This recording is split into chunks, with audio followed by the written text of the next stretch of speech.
At the tone, the broadcast will begin in 2 minutes.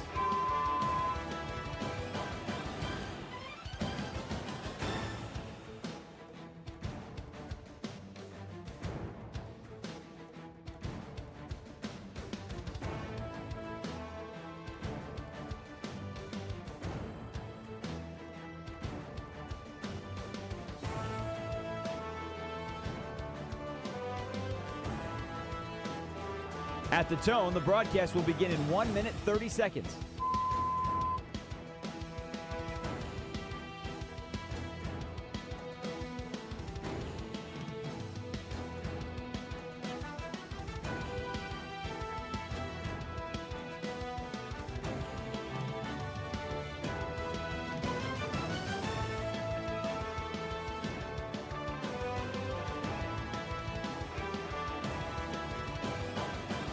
At the tone, the broadcast will begin in 1 minute.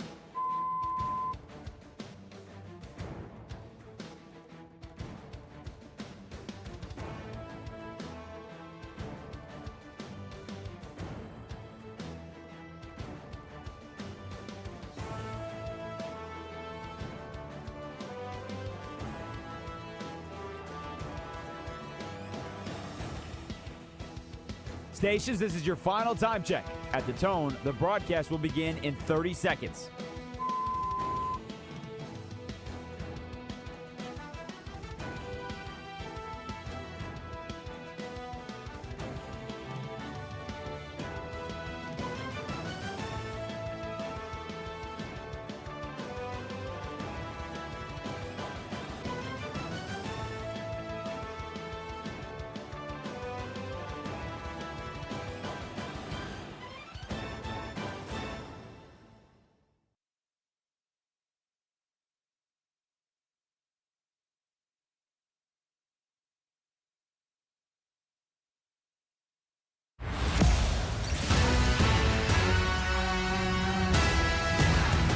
This is Bleck and Abdalla on Westwood One Sports.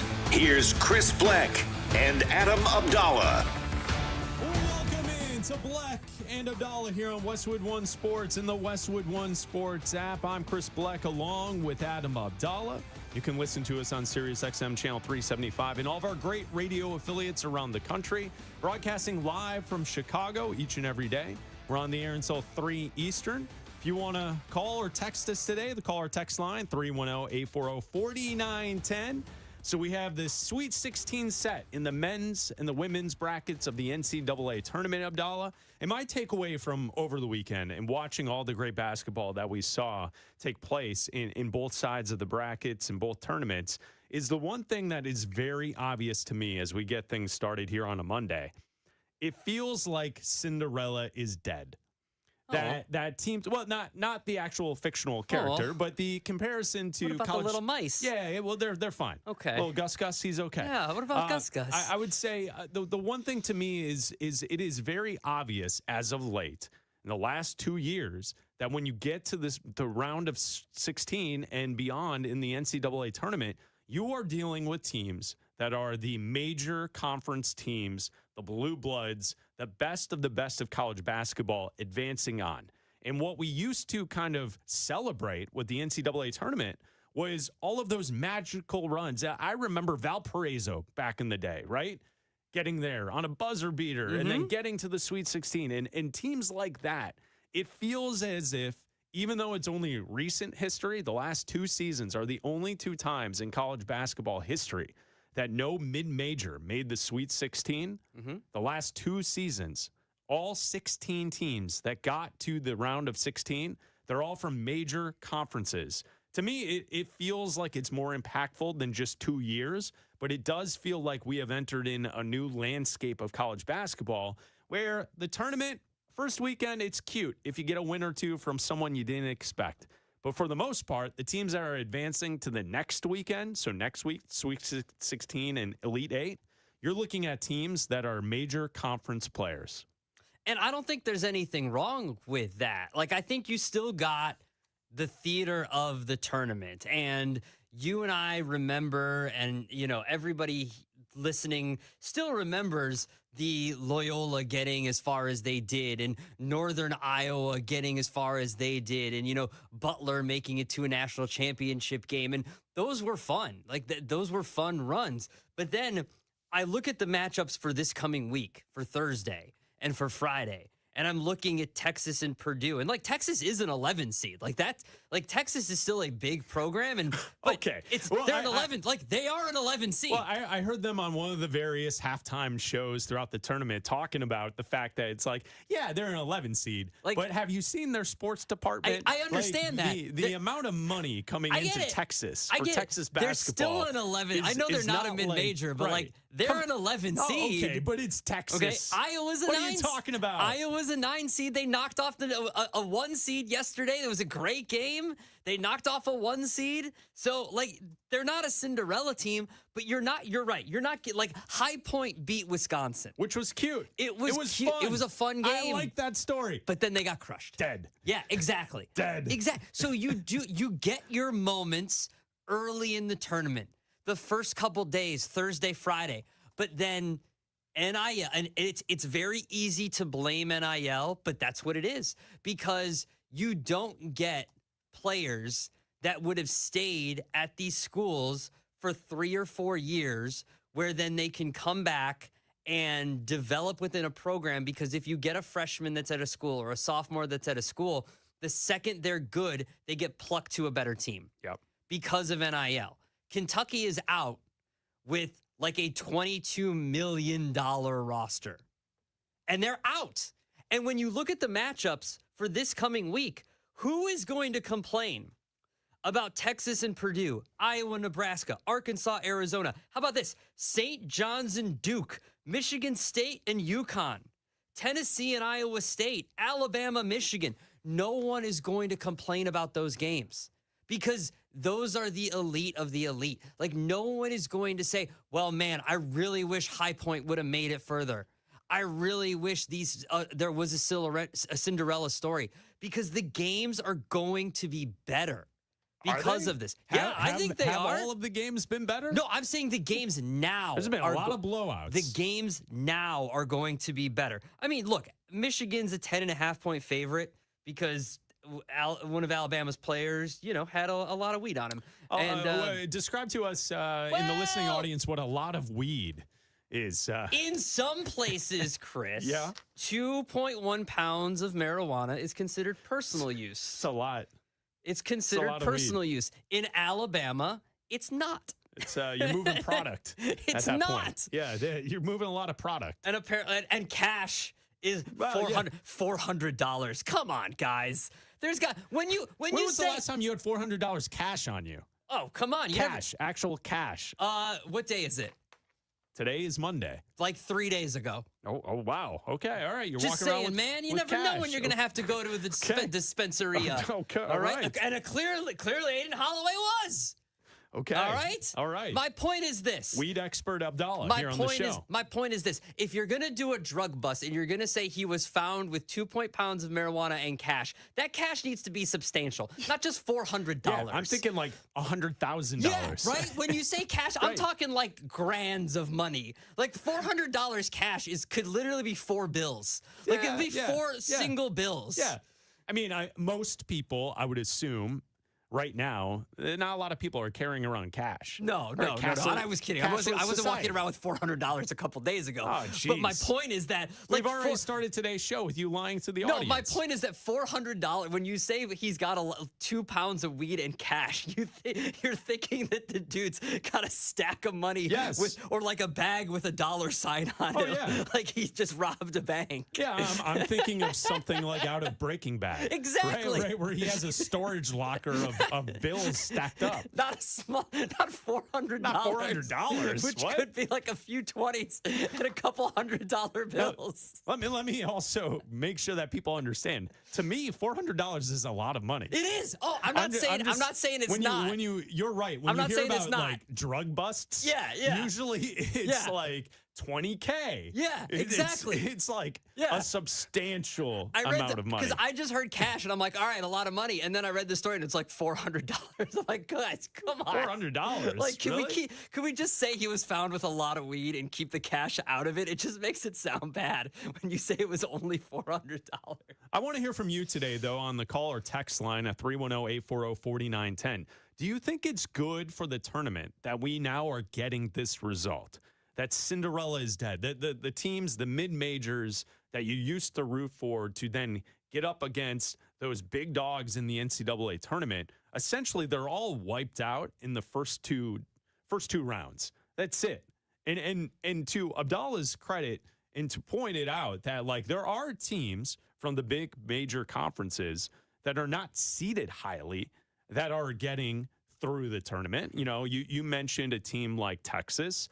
Iowa's a team that you could point out that wasn't expected to get to this point. And I think that's where this entire conversation of college basketball and where it's at now is so everyone there's just a flow of like nothing is substantial for a long amount of time. Like you get guys who enter the portal. You get a guy who plays well for a mid-major. That next season, he's playing for a Big 10 or a Big 12 team. And that's just the way it is in college basketball now. Mm-hmm. And I don't know if we could point to one specific reason to why this is our outcome in college basketball. I don't feel like I like it. I feel like the way it used to be, and I hate being just the guy that wants to say the way it used to be was better. But if this is the case, like, did you really get the reward of the chaos that we're supposed to get at the start of the NCAA tournament? Did you really get that chaos on the opening weekend? And on Thursday and Friday, I don't really think you did. You got some buzzer beaters Saturday and Sunday. But besides, like, you got one. You got, I think. And you had a game on Friday where you had a buzzer beater that sent it to overtime, and then Kentucky eventually won the game. But I think that we overinflate the buzzer beater. I think that we actually, if you look at it, we don't get as many as you think that we do. I think we only get one or two a weekend, if that. And the fact that we got one was good. I think the fact that you had High Point beating Wisconsin was good. I think the fact that you had the way the Iowa game ended was really good. I think the way the St. John's game ended was really good. That's a great way to end that game. And I think that now the way that you've got this next weekend setting up, and specifically Thursday's game between Iowa and Nebraska, I think the winner of that game will become America's team, because you have Iowa, who took down Florida yesterday, and then you have Nebraska, who has never won a tournament game before, who has now won 2 games. And if they beat Iowa, they're a 1.5 point favorite right now on DraftKings. If they beat Iowa, they've now won 3 games in a row after never winning a single game in the tournament. They now become America's team. You know what I mean? Like, if you beat a 1 seed, you're automatically, everyone kind of falls in love with you as long as you didn't go to Florida. Oh, yeah. And so I think that now the winner of this specific game, if you don't have an allegiance to another school, this now becomes your team moving forward. And I think that, like we talked about it, the way that this bracket kind of shakes out in the South, we, in our bracket here, that's why we didn't have Florida coming out of this region. You and I have Nebraska beating Florida, and it just so happened that Iowa took care of business for us. Yeah, I believe it was Jordan Cornette who told us last week on the show. He thought that Florida was a flimsy number 1 seed. Mm-hmm. And he gave us the warning early that, hey, you know, it could be any team that's not Florida getting out of that region to advance to the Final Four, so out of the South. And right now, Houston's looked really good. Illinois looked really good. Yeah. Nebraska survives a buzzer beater. That ball was halfway down. That ball was almost in. And I feel like if people remember, the NCAA, like, they changed the basketball in recent years, and it seems to be bouncier. And do you also know with the NCAA tournament, they make sure that they use a orange basketball? Are you aware that As opposed to, well, like, aren't all basketballs orange? Yeah, but they're different shades. Like the NBA ball is a little darker. It's a little more brown. It's a little brownish brownish. orange. Yeah, Like, it's like a Texas orange. Kind of looks like it's been burnt. used, Yeah. which is the way you want Yeah. to play. Yes, yeah. With a basketball. Yeah. And the NCAA tournament, they insist on it being like bright orange because they think it looks better for the broadcast. Okay. So it was like, it did seem like that when that ball almost went in was Vandy that almost hit that shot at the end. Like a normal basketball doesn't bounce off the rim 8 times before flying out. No. The way it did. It was like, oh, that's a college ball. That's what you get. Yeah. So the NCAA tournament, it was exciting. We have the Sweet 16. You can find all of our great coverage on the Westwood One Sports app. So Thursday, Friday, Saturday, Sunday of this upcoming weekend, we will have all of the games for you right there on the Westwood One Sports app. Abdalla, is there a team that impressed you the most to get to the Sweet 16 to this point? The teams that have won, I think Michigan, it seems like they have had a cakewalk to this point. Arizona, it got a little tight towards the end last night in their contest to advance against Utah State, but they took care of business. Is there a team that has stood out? Obviously, Texas winning 3 games in essentially 4 days to get to the Sweet 16 is a big deal. Is there someone that jumps out at you that has been impressive to get to the Sweet 16? I think a lot of the conversation, and I know that they were the number 1 ranked team and the number 1 seeded team overall, even of the number 1s. People talked about the way that Duke going in as an injured team wouldn't be able to handle, if they got to, no matter who won the Ohio State TCU game, that 8-9 matchup, that either team would be able to give them a little bit of a run. And they just walked TCU 81-58. And now they match up against St. John's, and St. John's had a pretty, they had to hit that game winner against Kansas to move on. And now, you hear that Foster might be back for Duke, coming back. There's a chance he might play. So I think Duke really overcame those injuries. And we talked about how, and basically whether it was Jordan Cornette, whether it was Fran Fraschilla, whoever we talked to, Josh Graham said that going in, Duke with their injuries might be a team that just might be too injured going into this tournament, not against Siena, but maybe against Ohio State or TCU, and beating a team by over 20 points to move on to the Sweet 16. I know it's a 1 seed, and I know that's just an easy thing to say, but I was really impressed by the way they've overcome their injuries and looked that impressive going in, because it's easy. I could have said, like Michigan, but like you said, it's been a cakewalk for them. Yeah. And they're already a 10.5-point favorite against Alabama, too. So I expect them to walk into the Elite 8 as well. So we'll see what they do against, the winner of Tennessee and Ohio State should they beat Alabama. I think Houston's going to have a tough time against Illinois, but I really think it's Duke overcoming these injuries so far. It's Bleck Abdalla here on Westwood One Sports and the Westwood One Sports app. Here on the show, each and every day, Bleck and Abdalla, Laura and Raj produce the show, and we have been submitting a bracket challenge here on the show against each other, and we call this Beat the Raj. Beat the Raj. Now, Raj is out this week. He's on vacation. Stu Kovacs is filling in for Raj, and we need to update our brackets after the first 2 rounds of the tournament. All right, Abdalla, it's you, me, Laura, and a cast of millions submitting our bracket to take on Raj to beat the Raj. And here's what we have after the first 2 rounds of the tournament. So Bleck and Abdalla on our bracket against Raj, we got 27 wins in the first round. 27 wins in the first round. We're good. We then finish the weekend heading towards the Sweet 16. We have 40 wins total. Wow. And out of that, we have 15 of our 16 Sweet 16s still standing. Oof. So how about that? The Bleck and Abdalla bracket. Yes. Laura, yes. Good job. Good job. Can I count real quick how many of our... The Raj. Yes. Let me see. Let's see. We have Duke is still in, Michigan State still in, Nebraska still in, Houston still in. 15 of 16. Arizona still in, Purdue still in, Michigan and Iowa State. All of our Elite 8. That's 8 of 8. Yep. All of our Elite 8 are still in. Yep. Okay, hold on. Michigan State, Houston, Arizona, Michigan. All of our 4. That's 4 out of 4. Okay. Our championship game is Houston and Arizona. They're both still in. Okay. Feel good. And our champion of Arizona still in. Okay, we're good. We're money. All right. Money. So that's the Bleck and Abdalla bracket. Here is Raj's bracket, Beat the Raj. So in the first round, Raj had 24 correct wins. So after the first round, we were up 3.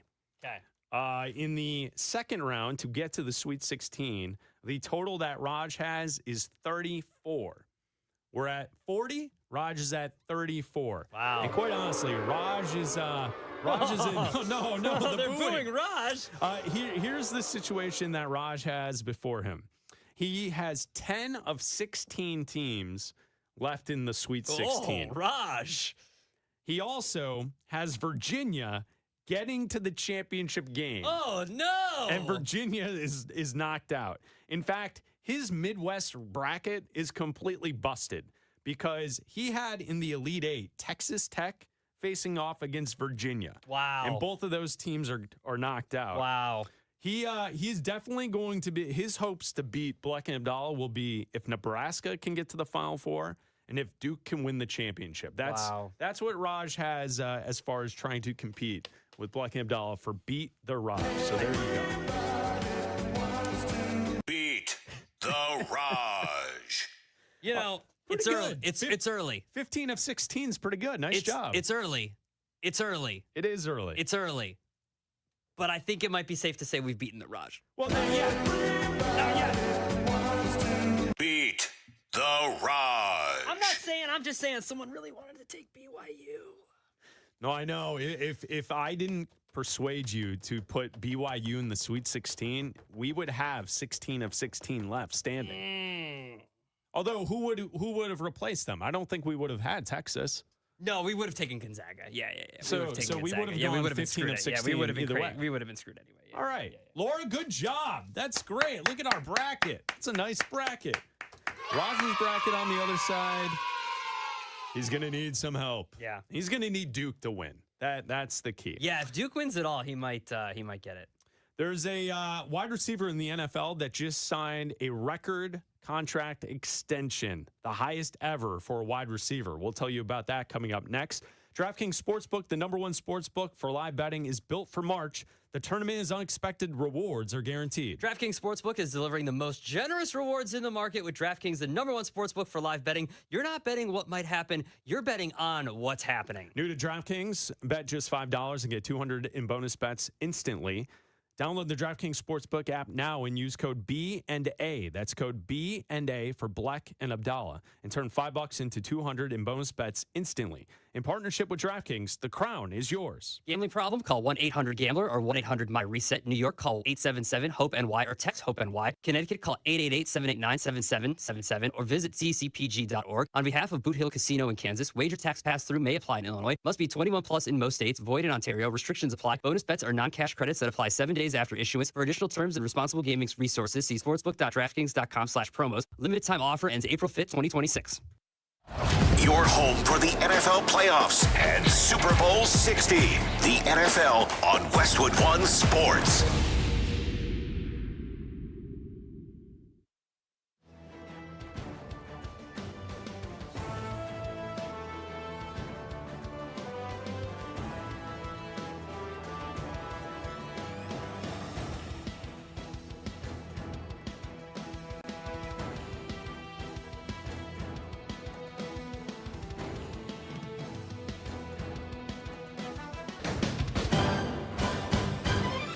At the tone, the broadcast will begin in 4 minutes, 30 seconds.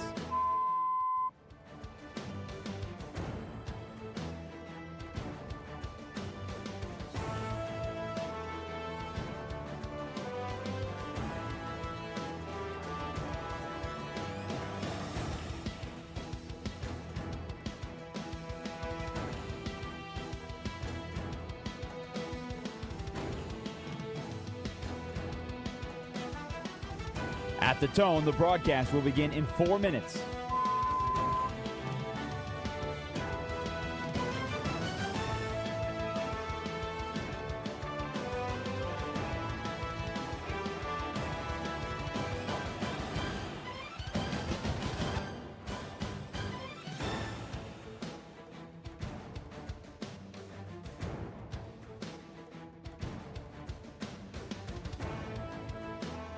At the tone, the broadcast will begin in 3 minutes and 30 seconds.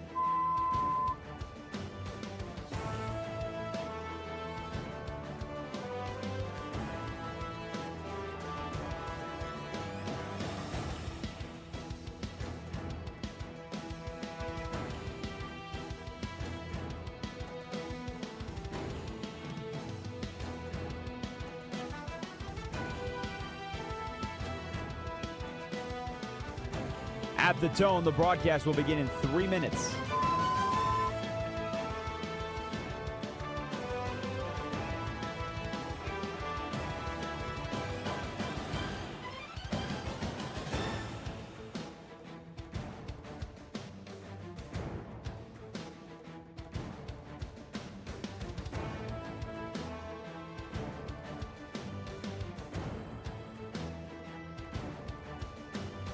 At the tone, the broadcast will begin in 2 minutes, 30 seconds.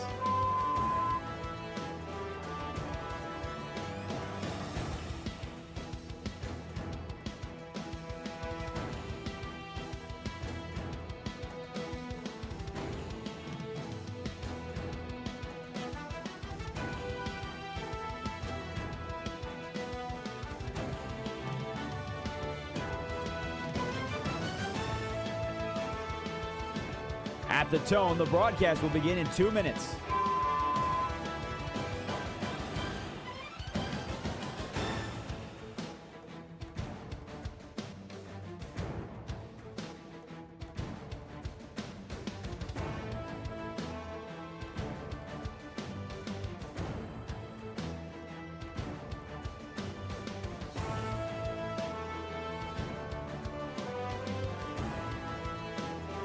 At the tone, the broadcast will begin in 1 minute, 30 seconds.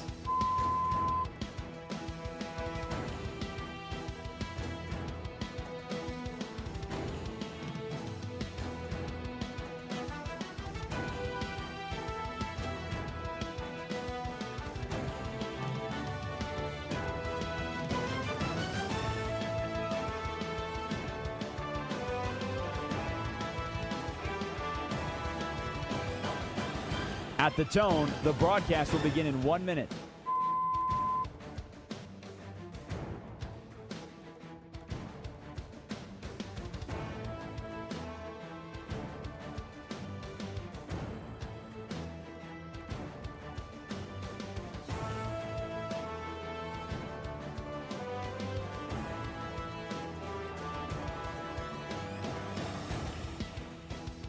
Stations, this is your final time check. At the tone, the broadcast will begin in 30 seconds.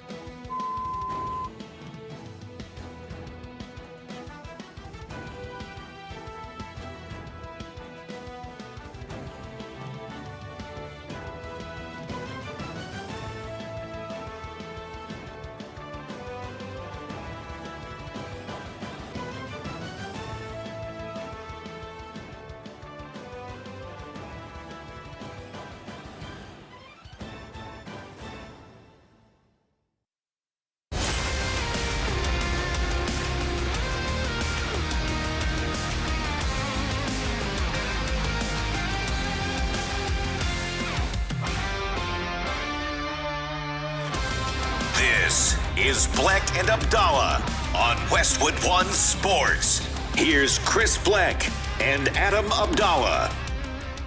Jackson Smith-Njigba has agreed to a new deal with the Seattle Seahawks, a 4-year, $168.6 million contract extension that will make him the highest paid wide receiver in NFL history. Jackson Smith-Njigba is 24. He is already a fantastic player. He was the NFL Offensive Player of the Year last year. He's won a Super Bowl. I'm guessing that he will come up for another big-time payday in a couple years as well, before probably age 27. You know, they'll extend before this contract is up. But Jackson Smith-Njigba is on the path to one day be a Hall of Fame level wide receiver and one of the best wide receivers we've ever seen, just after a couple of short years where he clearly, not only does he catch everything that's thrown near him, but his route running is what really stood apart this past season. And I think the TV broadcasts acknowledging his running and pointing out the difference between his ability to turn his hips and to change direction on a dime compared to other wide receivers, I think was a really good thing that I think all of us who watch football got to see in this past football season. But a record deal, the highest paid wide receiver in NFL history today, Jackson Smith-Njigba with the Seahawks. Yeah, first team All-Pro this year. He led the league in yards during the regular season. He had 10 touchdowns, and then during the postseason, he had 200 yards, 2 touchdowns, 17 catches in 3 postseason games, and obviously one of them in the most important postseason game being the Super Bowl. So, obviously, this is huge for the Seahawks. This is huge for Sam Darnold, importantly, because he gets his wide receiver locked up through, this goes through 2031. So he'll be a Seahawk through 2031. And like you said, you presume that eventually, once this deal, they'll extend him at some point. But this also is a huge deal for Puka Nacua, because Puka Nacua is entering the final year of his deal with the Rams. And I highly doubt that the Rams want him to hit free agency at the end of the 2026 season. And Puka Nacua led the league in receptions last year. He was tied with Jackson Smith-Njigba for plays and receptions over 20 yards.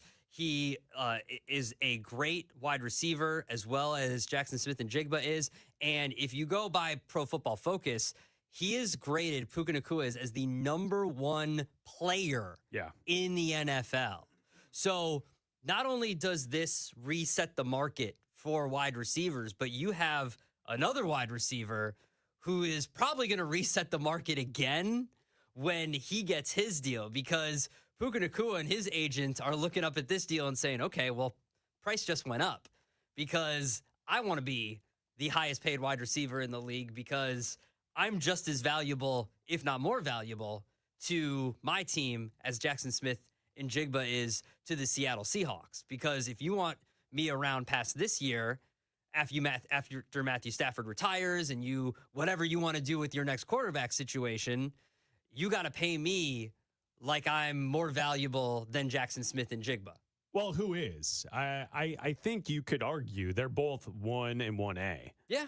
1A, 1B as the two best in the NFL. I could certainly see that.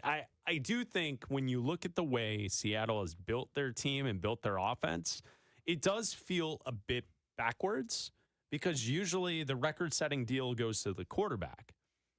The Seahawks are able to win without that taking place, which then allows them to pay for the wide receiver and defensive stars and to kind of build up the team differently. And if I'm a Seahawks fan today, I'm A-okay with Sam Darnold. Like, this is not I'm desperately worried about the future and how Sam will eventually develop or not develop, or like the fact that they have a guy like Sam Darnold who you can win with while also not making absolute top dollar as a quarterback in the NFL, I think is kind of like a cheat code. Yeah. For the Seattle Seahawks. Well, he had a chance. But not every team can do that. Like, that's the thing. Well, he had a chance. He played out of his mind in the NFC Championship game, right? Like, he put on a show and played the game of his life in the NFC Championship game. And if he would have turned around and replicated that in the Super Bowl, you would have turned around and said, okay, great. Like, it is time to go to Sam Darnold. And people were even talking about it. When we were broadcasting from the Super Bowl, people were saying, hey, if Sam Darnold goes out there and lights up this New England Patriots defense and throws the way he did against the Rams. Now, we know the secret about the Rams is you can throw on them, and that's exactly why they went out and traded with the Kansas City Chiefs for cornerback Trent McDuffie and extended him. This is why they did that. Now, the reason that the Seahawks won the Super Bowl is because of Super Bowl MVP Kenneth Walker, who they let walk, pun intended, and signed with another team. And he didn't perform that way, which is why when their GM was asked about it, he was like, why? He's got a few years left on his deal. Why would we rework his deal now when we have to go to Jackson Smith-Njigba and give him a record-setting deal, and we have to talk to other players and give them deals and extend our other players? Our quarterback has 3 years left on his deal. Why would we just signed him. We literally just signed him this year. Why would we approach him and give him a new contract now when we have to build an entire team now to continue this run when we have this window open? Well, the reason I brought that up also is you mentioned Puka Nacua. The Rams situation's a little different, right? They're going to give a big contract to Puka Nacua, and their quarterback situation, you kind of don't know. Stafford's going to be back next season, but is it just 1 year? Is it 2? Is he? Is he coming back this year? Well, he's going to come back this year. Yeah, he's right. going to play this year. But my point is, like, Seattle can kind of go into the future knowing that Sam Darnold's their quarterback. The Rams don't really know what the future is, and you're about to pay a wide receiver top of the market dollars when you may not know what your quarterback situation is, which then throws it all into flux. The reason it works with Seattle is they know. They've got their guy. They're kind of set. So that's the news today in the NFL. Jackson Smith-Njigba signs a new deal with the Seattle Seahawks. The deal will average $42.1.5 million per year, and it will include $120 million guaranteed. So it's the record for a wide receiver, $120 million guaranteed. Other news in the NFL, I want you to explain this to me, and you can join us on the call or text line at 310-840-4910. There was a flag football thing this weekend. I loosely saw some stuff about it. Is this the Tom Brady thing that was supposed to take place overseas? Yes, this was the Tom Brady flag football league that was supposed to take place in Saudi Arabia. For reasons, it had to take place in LA. For reasons? For reasons. Okay. Concerns, safety concerns is why they moved it? Safety concerns Got it. is why they moved it. So they're in LA. And it was in LA, and that's probably why it was recently moved to LA, which is there was like nobody there in the stands. Oh, that's why? Well, I mean there were a lot of stars there. Like you could have gone to see like a bunch of NFL players and former NFL players play flag football. And like Tom Brady still got it. Oh, he played. He played. Okay, so maybe I missed all of this. Yeah, and I'll blame myself. You did. What were you doing? Watching basketball? What are you doing? Yeah, a little golf, but yeah, basketball. Okay, yeah. But you and I, we talk about sports each and every day. Yes. This great network and all of our great radio affiliates around the country. At no point when I heard the promotion of a Tom Brady flag football Saudi league thing, I never knew. Did you know that active NFL stars are taking place in this? Yes. How is that allowed? Well, what do you mean, well? Well, it's their off season. They can do whatever they want to. NBA players play basketball in the off season, don't they? Basketball is different than football. I understand Football that. players get injured. I understand that, constantly. but this is flag football. And if your quarterback gets hurt, it's flag football. I saw some of the highlights. Joe Burrow's running like he's actually out there cutting and doing things. The only reason Everyone pray for the ACLs of Joe Burrow in this flag football nonsense. The only reason I know that this took place is because I saw Bengals Twitter in an uproar, also pun intended, because Joe Burrow was cutting and spinning and trying to out-juke players, and his ACLs were going through it. And you're right. And he was taking hits. This is a flag football game, and the dude was taking hits. Wait, so you knew that the stars of today's NFL, not like has-beens, like I thought. Yes. And there were a few stars in, like, I know like Jalen Hurts was going to play in it. I understand if Brady's going to participate, I got it. But I thought it was going to be like Brady and like Jerry Rice, and like Terrell Owens, like old players, players who are no longer playing.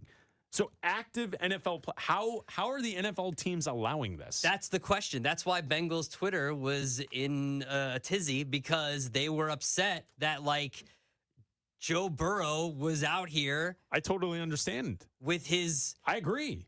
Tiny ACLs running out here, taking hits. Why Jaden Daniels is out here playing. Jaden Daniels played in this? I saw something. I didn't see video of Jaden Daniels out there, but I know he was out there. And Jalen Hurts was out there. Put bubble wrap around him. Dude, what you and I are Bears fans broadcasting out of the great city of Chicago. If Caleb Williams was participating, I'd be so mad. I'd be upset. So mad right now. Yes. I would be so mad right now. Now, I know a lot of this is these NFL players want to participate now because they have the hope that they will be included in the Olympic team when this turns into an Olympic event. I don't care about the Olympics. I'm trying to win a Super Bowl. At the Los Angeles Olympics. So the point is, and I understand you're trying to win a Super Bowl, but you mentioned Caleb Williams. He has been on the record saying he wants to be in the Olympics. Okay, good for him. Okay, so here's the other thing that I saw online, and I didn't watch it because I have a life. Well, there's other great sports on this weekend. I didn't need flag football. Are you kidding me? What a stupid idea. Explain this to me.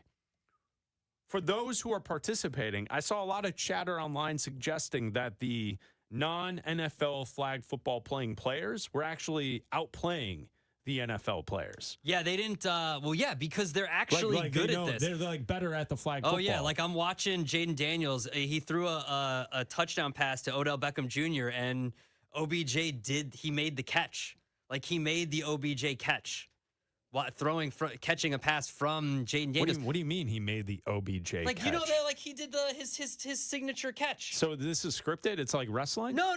Like what do you mean that he just did watch the play. Watch him. It's just a one-handed snap. Yeah, he made his one-handed. Yeah, but like that's his thing. That's his like if he had like a finisher move, like that's his thing. See, he just did it. Oh, did people really watch this weekend? I don't think so. I mean, it was on Fox. It was on there. And I saw the empty stands. There was no one there. Yeah, there was nobody there. It was in like a soccer stadium, and obviously it was supposed to be somewhere else, but it was here for reasons.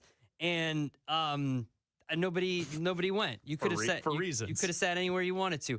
And like there were like internet people there playing as well. Internet? What does that mean? Like that speed guy was there. Oh, the like YouTube stuff? Yeah. Okay. Yeah, he was there. We really sound old. I know we do. That. I know we do. I know what we sound like. There were internet people there. I know what we sound like. I don't care. I know what we sound like. I don't want to know. Was Drewski there? I don't know. That's how you know you have a festival of characters. I feel like that's how event. Yeah, I feel like that's how you know that if he's commentating on it, that's how you know that it's not a good thing anymore. It's Bleck Abdalla, sponsored by Progressive Commercial Insurance, protecting small businesses with affordable coverage options. Quote today at progressivecommercial.com. Yeah, the flag football. I did not watch it. And if I were a fan of a team where your quarterback's out there cutting, diving, running against others and like trying to compete, I would be furious. If I was a Cincinnati Bengal fan today, I would be so upset. If I'm an Eagles fan today, you said Jalen Hurts was out there? Jalen Hurts was there. I would be upset. But I remember that was insane. The thing. When the NFL players said that they wanted to compete in the Olympics when this was added, like the people that are in, the athletes that are in the actual flag football league were like, you guys know we're like actually good at this. Like you can't just come in and say because you play in the NFL that you can just come in and do this. Well, that's the same argument for those who participate in the Summer Olympics for basketball for 3-on-3. Yeah. Like, are you aware that like Jimmer Fredette is like our best 3-on-3 player we've ever had? Yes. And he's like won multiple medals and like he's incredible. But like we're not rolling out there with Durant, Harden, and Russ. No, here's how like we're not. Here's how I would putting together a 3-pack of Kate Cunningham and no. Here's how I would and others. I would, and no disrespect to the flag football players out there, but this would be like if they added Guitar Hero, and Slash wanted to come in and try to play Guitar Hero. Like he doesn't know how to play Guitar Hero. He's one of the best guitar players in the world. But hand him a Guitar Hero, and the man doesn't know what to do. Yeah, I didn't watch it. Apparently, some did, and they had thoughts. I'm surprised that NFL players are playing in this. It's Bleck Abdalla here on Westwood One Sports and the Westwood One Sports app. Will Bill Self return to Kansas? We'll talk about that next. Imagine a sports platform that talks with you, not at you. Your stories, your opinions, your one destination. This is Westwood One Sports.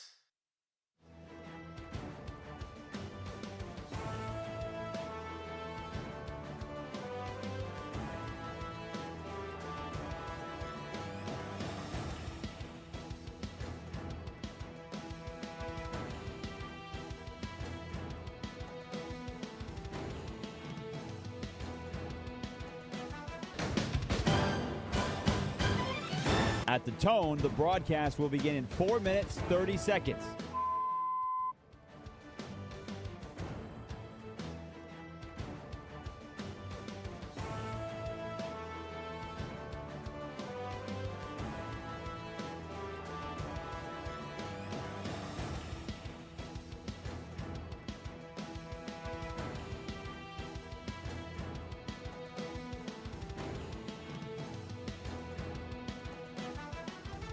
At the tone, the broadcast will begin in 4 minutes.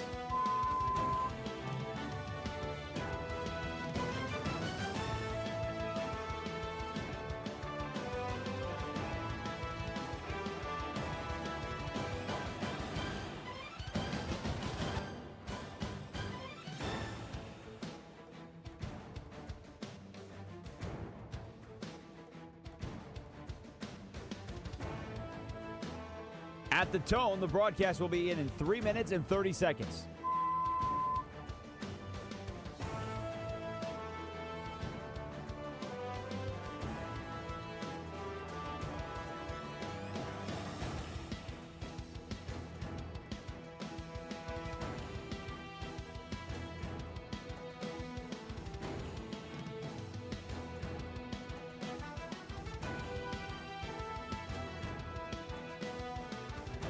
At the tone, the broadcast will begin in 3 minutes.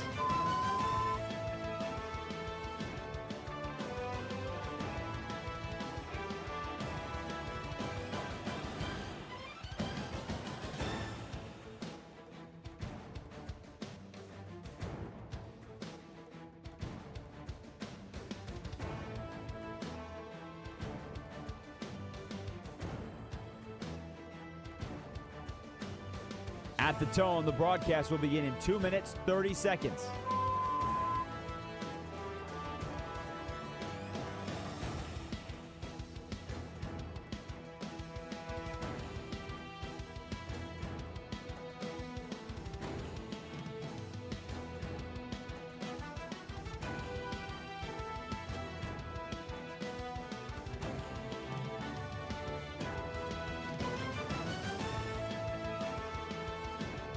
At the tone, the broadcast will begin in 2 minutes.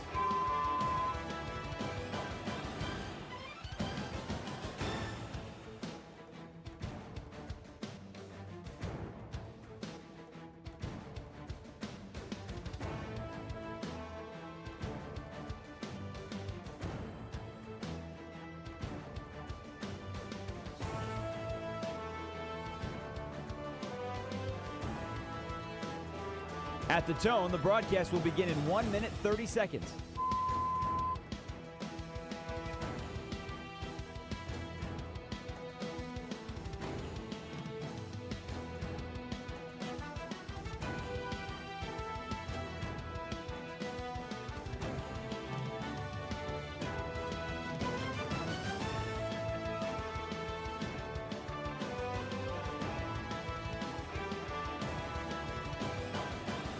At the tone, the broadcast will begin in 1 minute.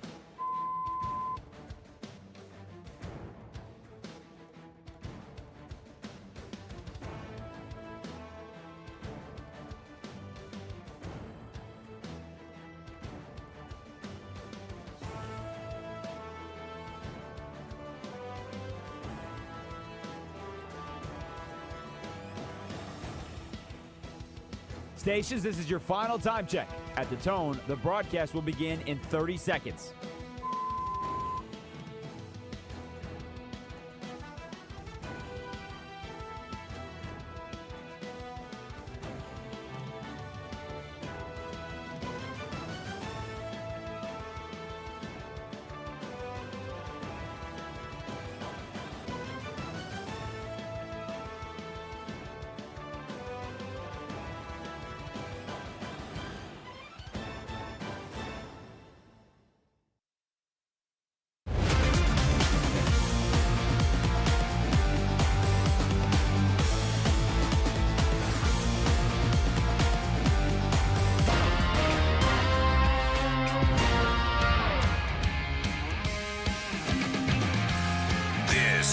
is Bleck and Abdalla on Westwood One Sports.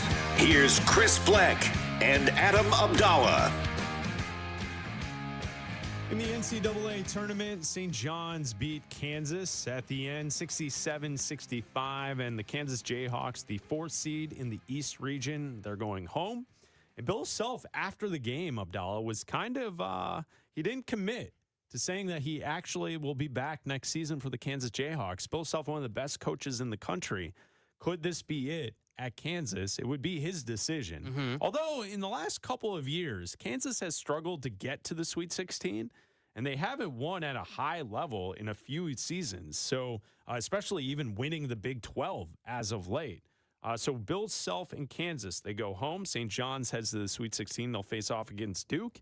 And Bill Self, the future is unclear on what will take place with Bill Self in Kansas. Yeah, he's had some health issues in the past, and he's had some health scares. He's been away from the team for a little bit. So this has that like Urban Meyer feel to it. No, like he left the team. Oh, yes, it does. He left the team for health reasons. I can. I see what you're. I'm picking up what you're putting down, my man. And yes, and listen, this does feel very Urban Meyer light. And if there's an opening at Kansas and possibly North Carolina today or later this week, those are 2 huge programs that are going to be open in this college basketball coaching cycle. Well, you could argue those are the 2 biggest. Yeah, absolutely. Right? Like any Kansas Jayhawk will tell you they invented basketball. Well, yeah, absolutely. So you have Fall Gallon Fieldhouse, you have the amount of national titles, and I mean the string of years that Kansas won the Big 12. Yeah. Year after year after year. And so the success there with Kansas, and then North Carolina, the situation with that they have with Hubert Davis, and whether or not they will fire Davis and move on and eventually hire someone that's without from outside of the family. And that's the last 60 years, every head coach at North Carolina has been someone who has played at North Carolina and has ties to the program and a level of success at the program in the past. And I think if you put those 2 on the table, those are probably the 2 biggest college basketball programs of our lifetimes. We're both 40. Mm-hmm. And I would imagine even Gen Xers and those who are in their 50s and 60s would agree that it's Kansas and North Carolina. When it comes to college basketball, there's very few that could be on par with those 2. The last 2 years in North Carolina have been inexcusable. Like you can't not get out of the first round at North Carolina 2 years in a row. Like you just can't do it. That's a school, the Jordan brand, the brand that is North Carolina basketball, to be down like that, and for the rivalry of Duke, North Carolina to not be back and forth, to not have North Carolina basketball be on that level where it gets to the Sweet 16, where it gets to the Elite 8, where it's not a national title contender year in and year out. And I understand you're obviously not going to be a Final Four team every single year, but to not get out of the first round is insane. It is. And North Carolina should be better. Now, obviously, their best player was injured for the tournament. Yes, of course. So you could look at it from that standpoint, but also that wasn't the excuse last year. No. Or the year before. Mm-mm. And it's been some time. What, 2019 was the last time that they made a deep run when they got to the Final Four? Mm-hmm. So it's been, time has passed. Yeah. And Hubert Davis, even though he's a nice guy and he's really good on TV and he's a part of the program, he clearly is overmatched in some of these situations, especially at the end of games, and the inability to dictate how the game plays out and get a win in these tough, pressurized situations. The time has come. North Carolina should fire Hubert Davis. Yeah, absolutely. And that would be, besides Kansas, because we don't know what's going on with Kansas right now, that would be one of the biggest coaching searches. And Josh Graham, who, Westwood One Nights here on Westwood One, put out a graphic and has a pyramid tier of coaching candidates. And I love it because always at the top is Brad Stevens. Always at the top of these is Brad Stevens. The top of the pyramid, the top of the food pyramid is always Brad Stevens. He's a hell of a college coach. Yeah, he's also one of the best president of basketball operations He's not in leaving, the NBA. running the Boston Celtics. He's not leaving to go coach your team. Go recruit and deal with NIL. That ain't happening. And like stop pitching Brad Stevens. Like, what are we doing? The second tier is Dan Hurley and Todd Golden. Like, okay, Todd Golden maybe. Dan Hurley, like he's not leaving. I don't think he's leaving UConn to go to North Carolina. Money talks, though. I understand that. But of schools of modern prestige, North Carolina is bigger than UConn, even though UConn has had more success in the last 20 years. I understand that. And then you've got the Dusty Mays, the Kelvin Sampsons, Nate Oates, all these guys that are normally in these conversations when a bigger program's name gets brought up. So it'll be a fascinating coaching search if this happens. You know, talking about the last 20 to 30 years of college basketball, a team that wasn't involved in the tournament this year, they used to always be involved, was Syracuse. They will hire Jerry McNamara to be their head coach. He was coaching Siena, and now he's going back to Syracuse to try and revamp that program. And Syracuse was always in the mix. Yeah. Back in the day. And that I think that's also a part of like some of these schools trying to hold on to the way it used to be when the new style of college athletics is like you can really win from anywhere.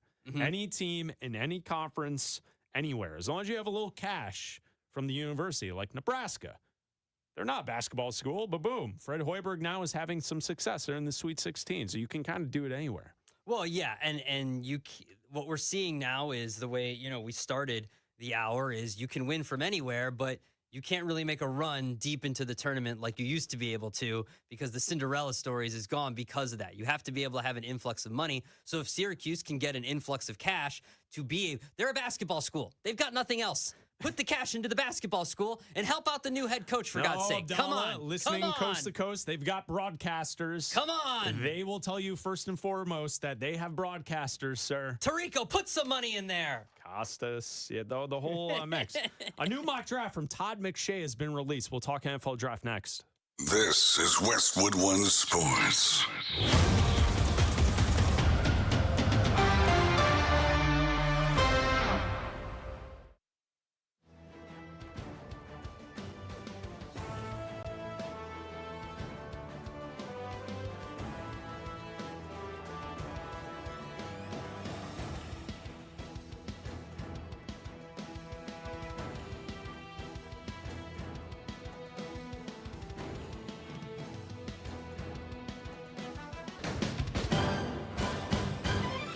At the tone, the broadcast will begin in 4 minutes, 30 seconds.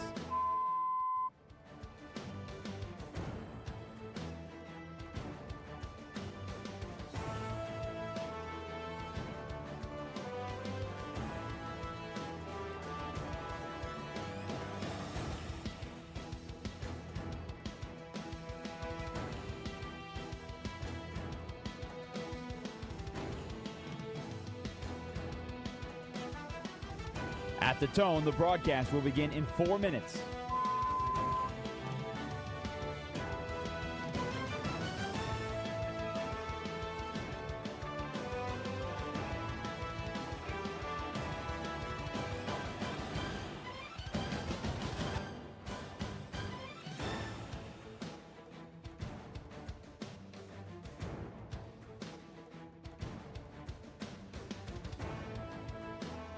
At the tone, the broadcast will begin in 3 minutes and 30 seconds.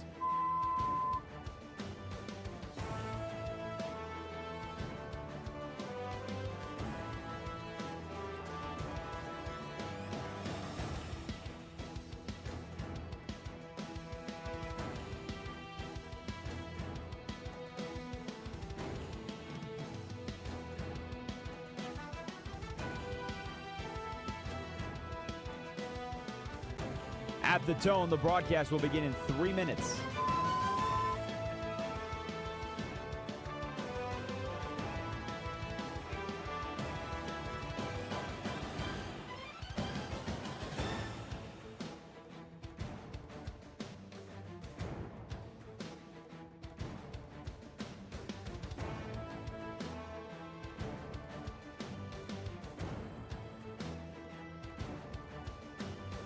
At the tone, the broadcast will begin in 2 minutes, 30 seconds.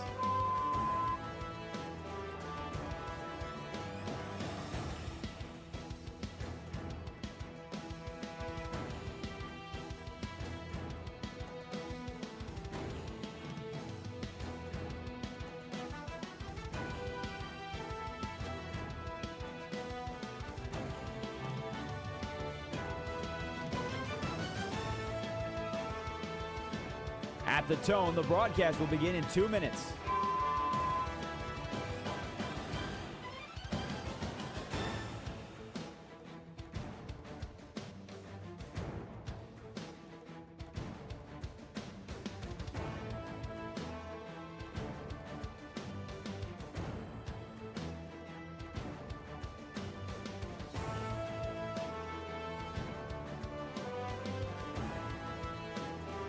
At the tone, the broadcast will begin in 1 minute, 30 seconds.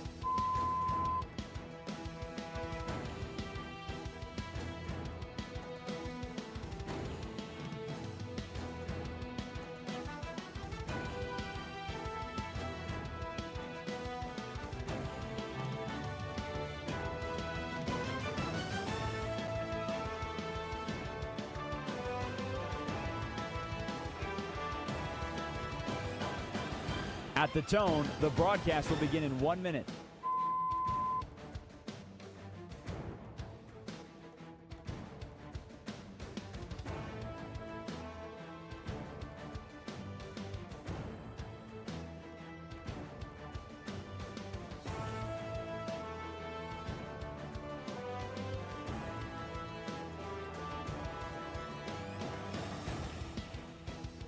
Stations, this is your final time check. At the tone, the broadcast will begin in 30 seconds.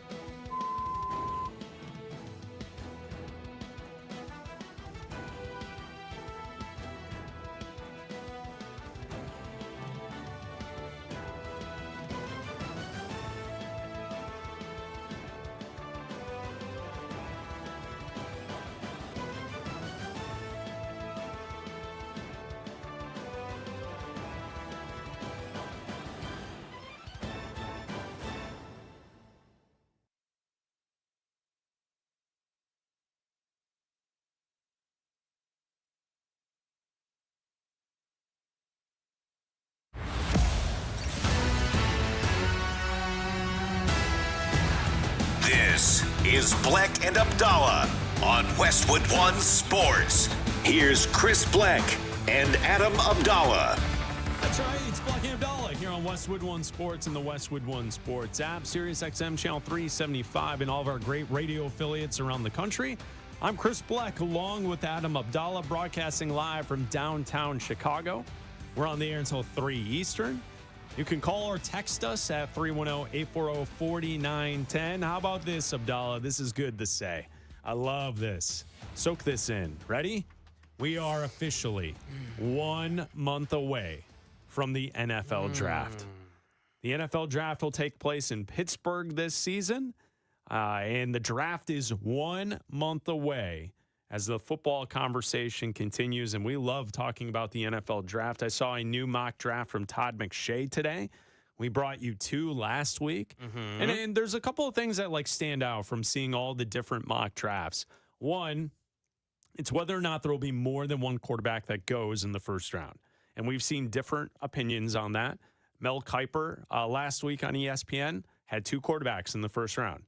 Mendoza goes 1 to the Raiders, and he had the Jets at 16 selecting Ty Simpson. Okay, so that's out there. And then we also saw last week Daniel Jeremiah. He only had 1 quarterback in the first round. It was Fernando Mendoza going to the Raiders at number 1. And so that's one element of something to kind of keep your eye on as we start to chart through all of these mock drafts. And I get it. It's not finalized, but it is something to chew on and to think about and try and predict how this is going to play out once we get to Pittsburgh 1 month from today. The other item that is notable that seems to be something that is a bit of a hot topic discussion with the NFL draft would be, where will Jeremiah Love land in the top 10? I think it's pretty obvious to me he will be a top 10 selection, but it does feel like there's a little leeway on where and how high he will be selected. And we saw 2 mock drafts last week say Jeremiah Love would be the 4th pick to the Tennessee Titans. And that, I think those are, is there anything that I'm missing as far as like setting the scene on the NFL draft and the top 2 storylines to this point for the draft? No, I don't think so. I think that there is starting to be some interesting conversation as we get, okay, because here's, you said it when we started. Drink it in, breathe it in. Ah, yes. Open up your pores, all that good stuff. It's a month away. We're a from month the NFL. away. You know what it is? Yeah. Have you ever heard people who talk about like health and wellness? They say the first thing you need to do in the morning when you wake up is get sun on your face. Yeah. So like if you can get outside and get even if it's cold outside, get a little, if you can get the rays, the vitamin sun rays, D. a little right on your eyes and your face. Yeah. It's supposed to do something. I don't know what it's supposed to do, but you're supposed to feel better. Yeah, I do that with a mock draft. Yeah. For us, it's the mock drafts. Yes. If we can print out the mock drafts and just put them on our faces and just soak it in, we love that. Yes. The problem. Yes. What's the problem? The problem with that is, it's also we've got too much time to think about this because now you're starting to see big brain stuff. You know the picture of the guy with the brain and the brain gets bigger and bigger and he ends up like sitting on his brain? Yeah, Pinky and the Brain, the cartoon. Not the Pinky and the Brain cartoon. It's like the guy and he's like smoking a pipe and he's like his brain is so big and he's sitting on his brain. I'm not familiar. Okay, you could look at, you've got a computer in front of you, google.com. Big brain. Yeah. I'm starting to see some things from some analysts around the country. Okay. Name names? They have takes. Oh, this guy? Okay, I see the guy. Yeah. I see what you're talking about. I Yeah. Googled. I followed your suggestion and I Googled. Yes. Yeah. I see the picture. Was he smoking a pipe? Drinking a cocktail? Yes. Drinking what a is he doing cocktail. there? Yeah. Some big brain stuff. Okay. All right. So you're seeing his name might rhyme with Rob Bobrovsky. Rob Bobrovsky? Yeah, that's what his name might rhyme with. Starting to say that Ty Simpson is the best quarterback in this draft and that he should be taking. You're talking about Orlovsky. Yeah, I'm talking about please. Orlovsky. Come on. We've spent too much time. Wait, he that's what he's saying today? That's what I heard. But didn't we play audio on this show like 3 weeks ago where he said that same thing and then he followed up by saying, "But I haven't watched Fernando Mendoza play, so I haven't watched the tape." He's had some time now. Okay. My point is this, Chris, is that we're getting mock drafts. We're getting certain things. We're getting mocked. It's also, well, trust me, we are constantly getting mocked. You and I, if one thing, we are constantly getting mocked. Is that once again, just like free agency period, we are now into lying season. Yeah. We are now into lying season. And yeah, you might hear Jeremiah Love here and there. You might start to see Ty Simpson we're interested in Ty Simpson. I saw a report today that the Jets are monitoring Carson Beck. Sure you are. Okay, at 2, if you take Carson Beck at 2, fire everybody in that building. Well, I believe the Miami Pro Day is today. I understand that. Yeah, but turn off their key cards. So if they take Carson Beck at 2 overall, that's a day 3 pick. Here are the Pro Days today: Iowa, LSU, Miami, and Toledo. Tuesday, you have Auburn, Notre Dame, and Texas.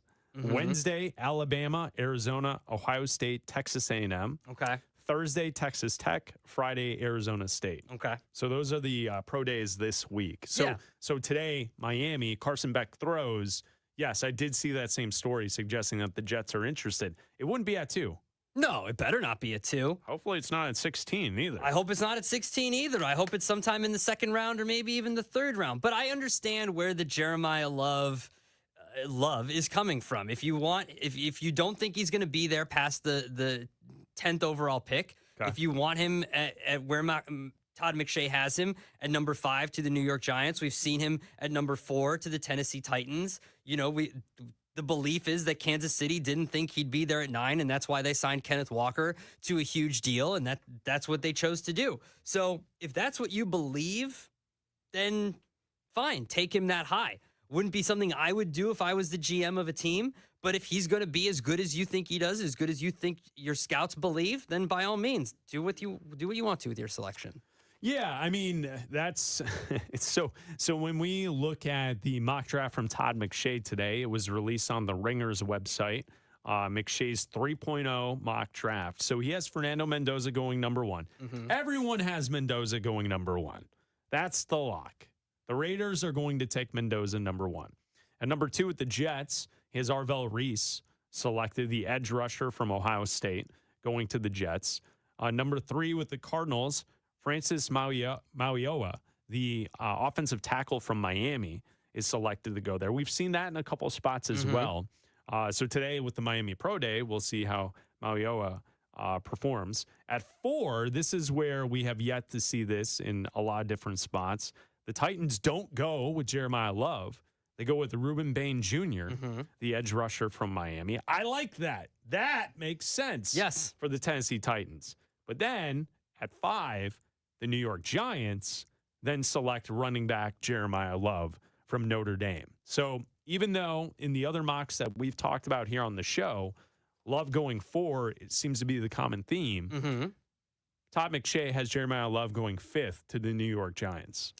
I could see that. I could understand that. The Giants, they do have a running back that doesn't believe in certain things. Oh, yes.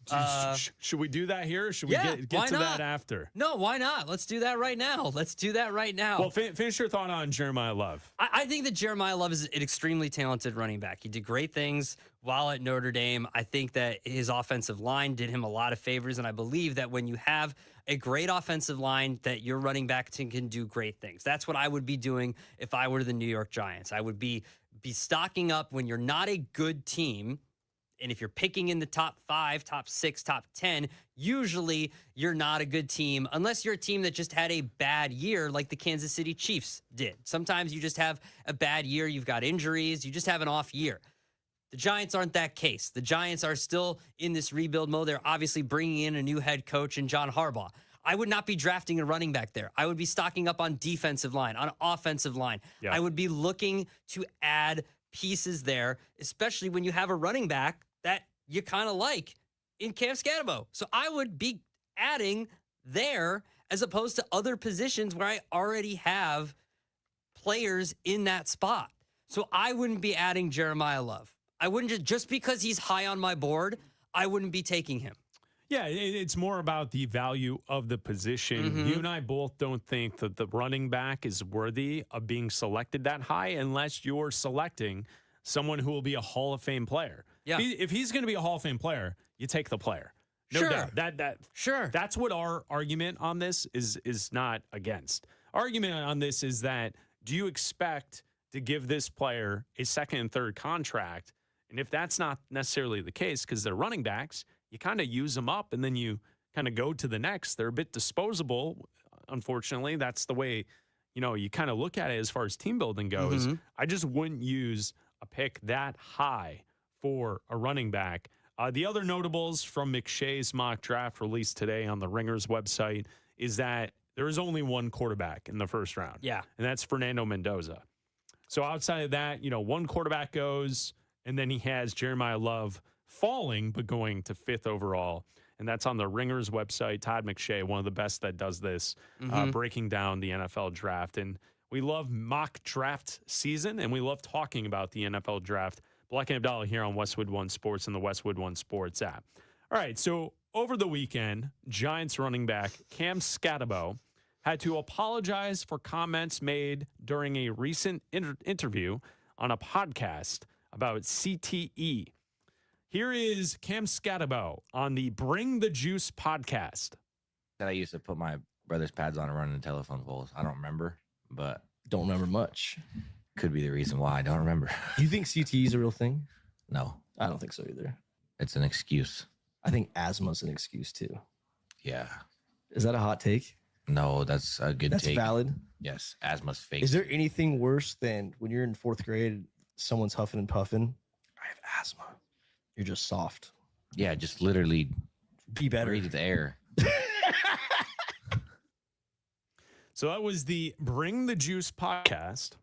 Cam Scatterbo was on it, and he made those comments. Not surprised?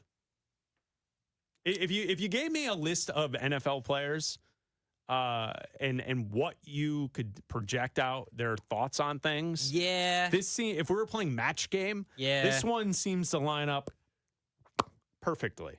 Yeah, like when I saw this, when I saw the quotes, I was like, "Oh, that tracks." The asthma stuff is weird, but of course it's weird. The asthma stuff was a weird throw-in, but the CTE stuff is not, especially the way he plays. And there was another quote I saw a couple weeks ago from him where he said that he and Jackson Dart play the same way, and if they see a couple extra yards, they're always going to lower their head and fight for those extra 2 yards. And it's like, you're a running back. You do that. That's your job. Hey, by all means, man, it's your life. Your quarterback should not be doing that all the time. So after those comments, the 24-year-old running back issued an apology on social media. Quote, "I recently did an interview and had a lapse in judgment, which resulted in me making tasteless jokes about CTE and asthma. Oh. It was never my intention to downplay the seriousness of head injuries or asthma. I sincerely apologize to anyone that was offended by my remarks, and I assure you I'll be more mindful and respectful going forward. Okay. Much love." End quote. From Cam Scatabo. I'm glad that he's sorry if he offended anybody. Yeah. Listen, man, I don't. Okay. Thank you, Cam. Thank you for your opinions on things. None of this is surprising. The commentary. I do have a bone to pick with the Bring the Juice host. Yeah. Okay. Not every opinion is a take. So having a dumb opinion about asthma, that's not a take. Like saying every opinion that you have is a take is idiotic. Yeah. I also, do you watch the clip? Yes. It does kind of feel like I know he has the apology here that the PR firm, his PR firm probably typed up for him. Yeah. You think? Wait. Hold on. You think that the guy that doesn't believe in CTE, who was running into poles with a helmet on when he was a kid, or asthma, that was Ralph Wigguming his way into poles, didn't write that? Yeah, I'm guessing probably not. That's just my guess. You think that he didn't come up with that? You know what they say when you assume things, but I don't know. There's just a tell. Well, I know what they say. They make an ass out of Chris. Yeah. I would say, I'm not surprised by any of this. He's wrong. Like, I feel like we do have some level of responsibility to point out that he's wrong. Yes. But I guess what I was going to ask you is, even though he's apologized, so now this is like a serious deal. Yeah. When you watched the video the first time, didn't it come across as if they were, like, he was roped into a comedic, like, one-upsmanship type of thing where, like, he thought he was joking? Like, he thought he was being funny?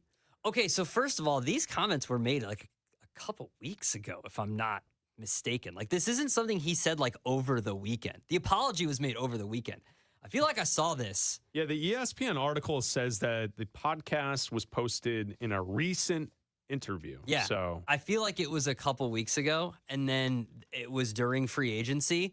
So we all kind of were like, we're busy with Max Crosby going back to the Ravens or the Raiders and leaving the Ravens in the dust and all that kind of stuff. And this was kind of brushed under the rug. And then it's like, oh, what are we going to do now? And then we're like, oh, Cam said some weird stuff. And now we're talking about it because we're in this kind of lull before, and then Jackson Smith and Jigba signs a crazy extension today.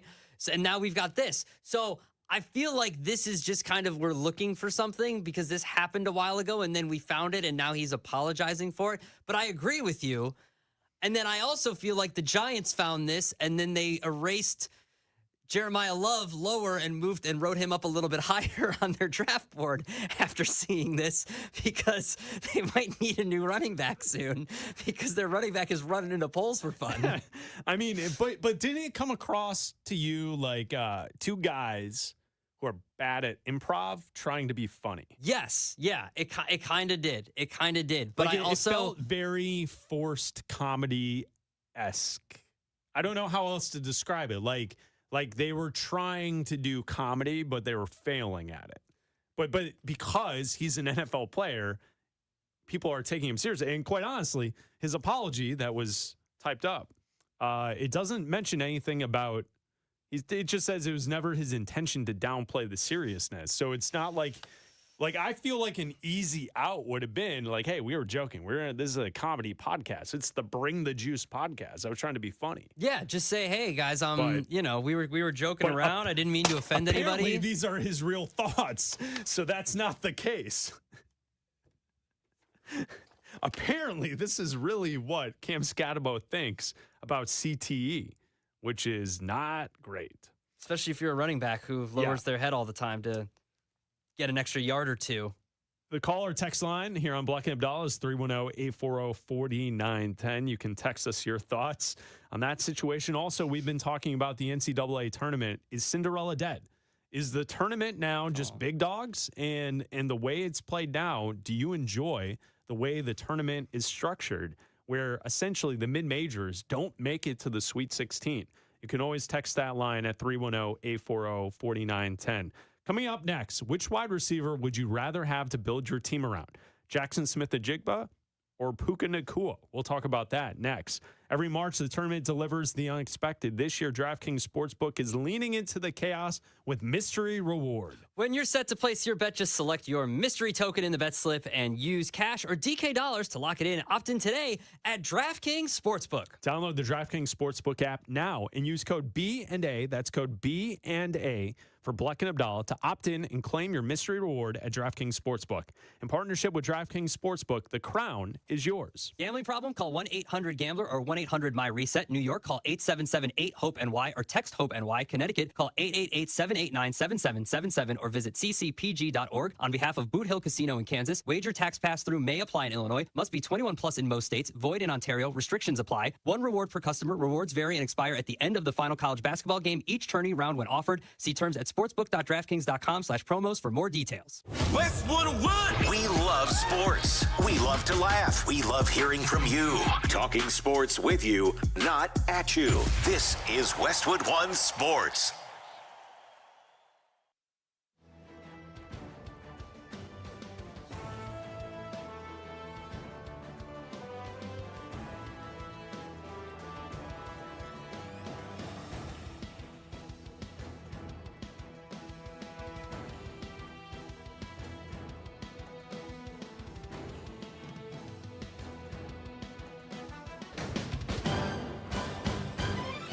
At the tone, the broadcast will begin in 4 minutes, 30 seconds.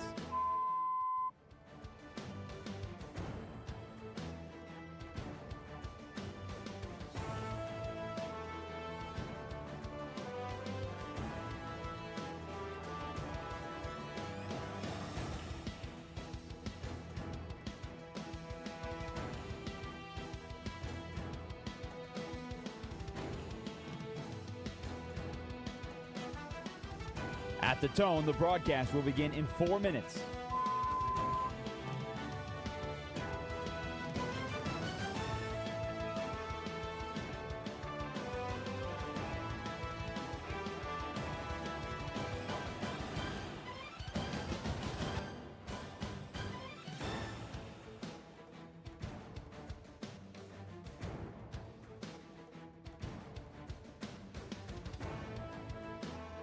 At the tone, the broadcast will begin in 3 minutes and 30 seconds.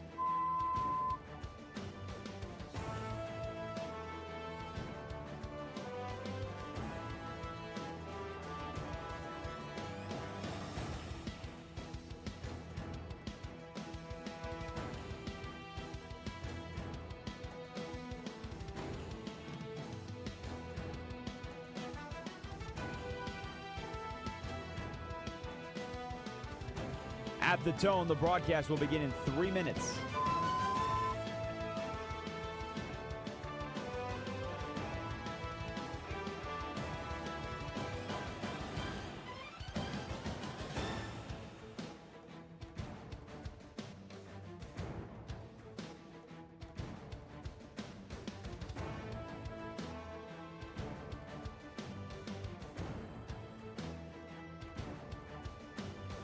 At the tone, the broadcast will begin in 2 minutes, 30 seconds.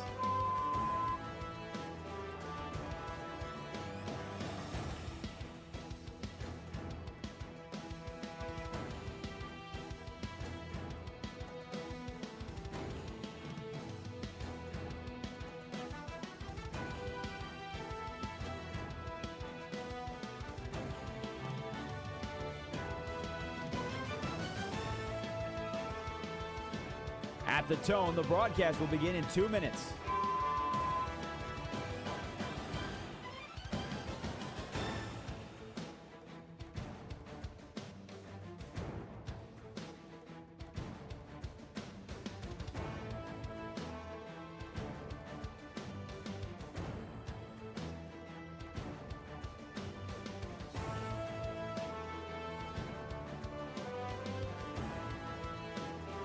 At the tone, the broadcast will begin in 1 minute, 30 seconds.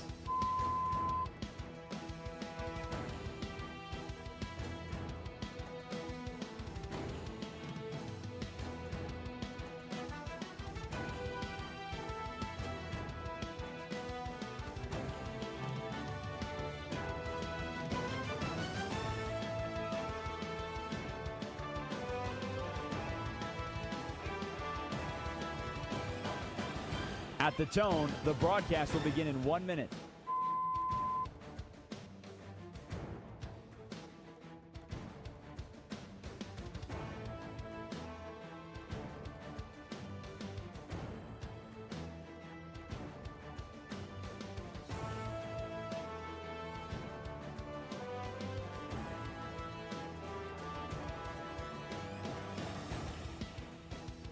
Stations, this is your final time check. At the tone, the broadcast will begin in 30 seconds.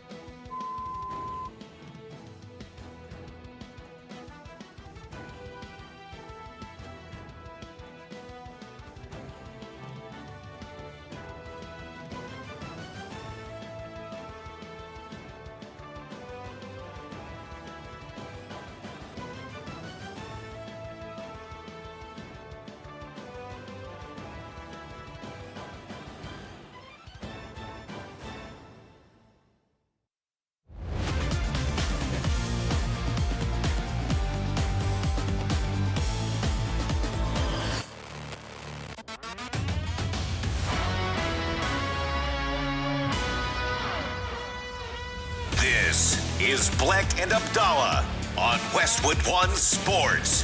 Here's Chris Bleck and Adam Abdalla.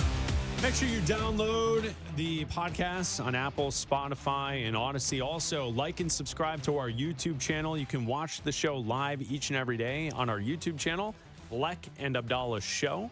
Like and subscribe. New content posted daily right there on YouTube, Bleck and Abdalla Show. I'm Chris Bleck along with Adam Abdalla, broadcasting live from downtown Chicago.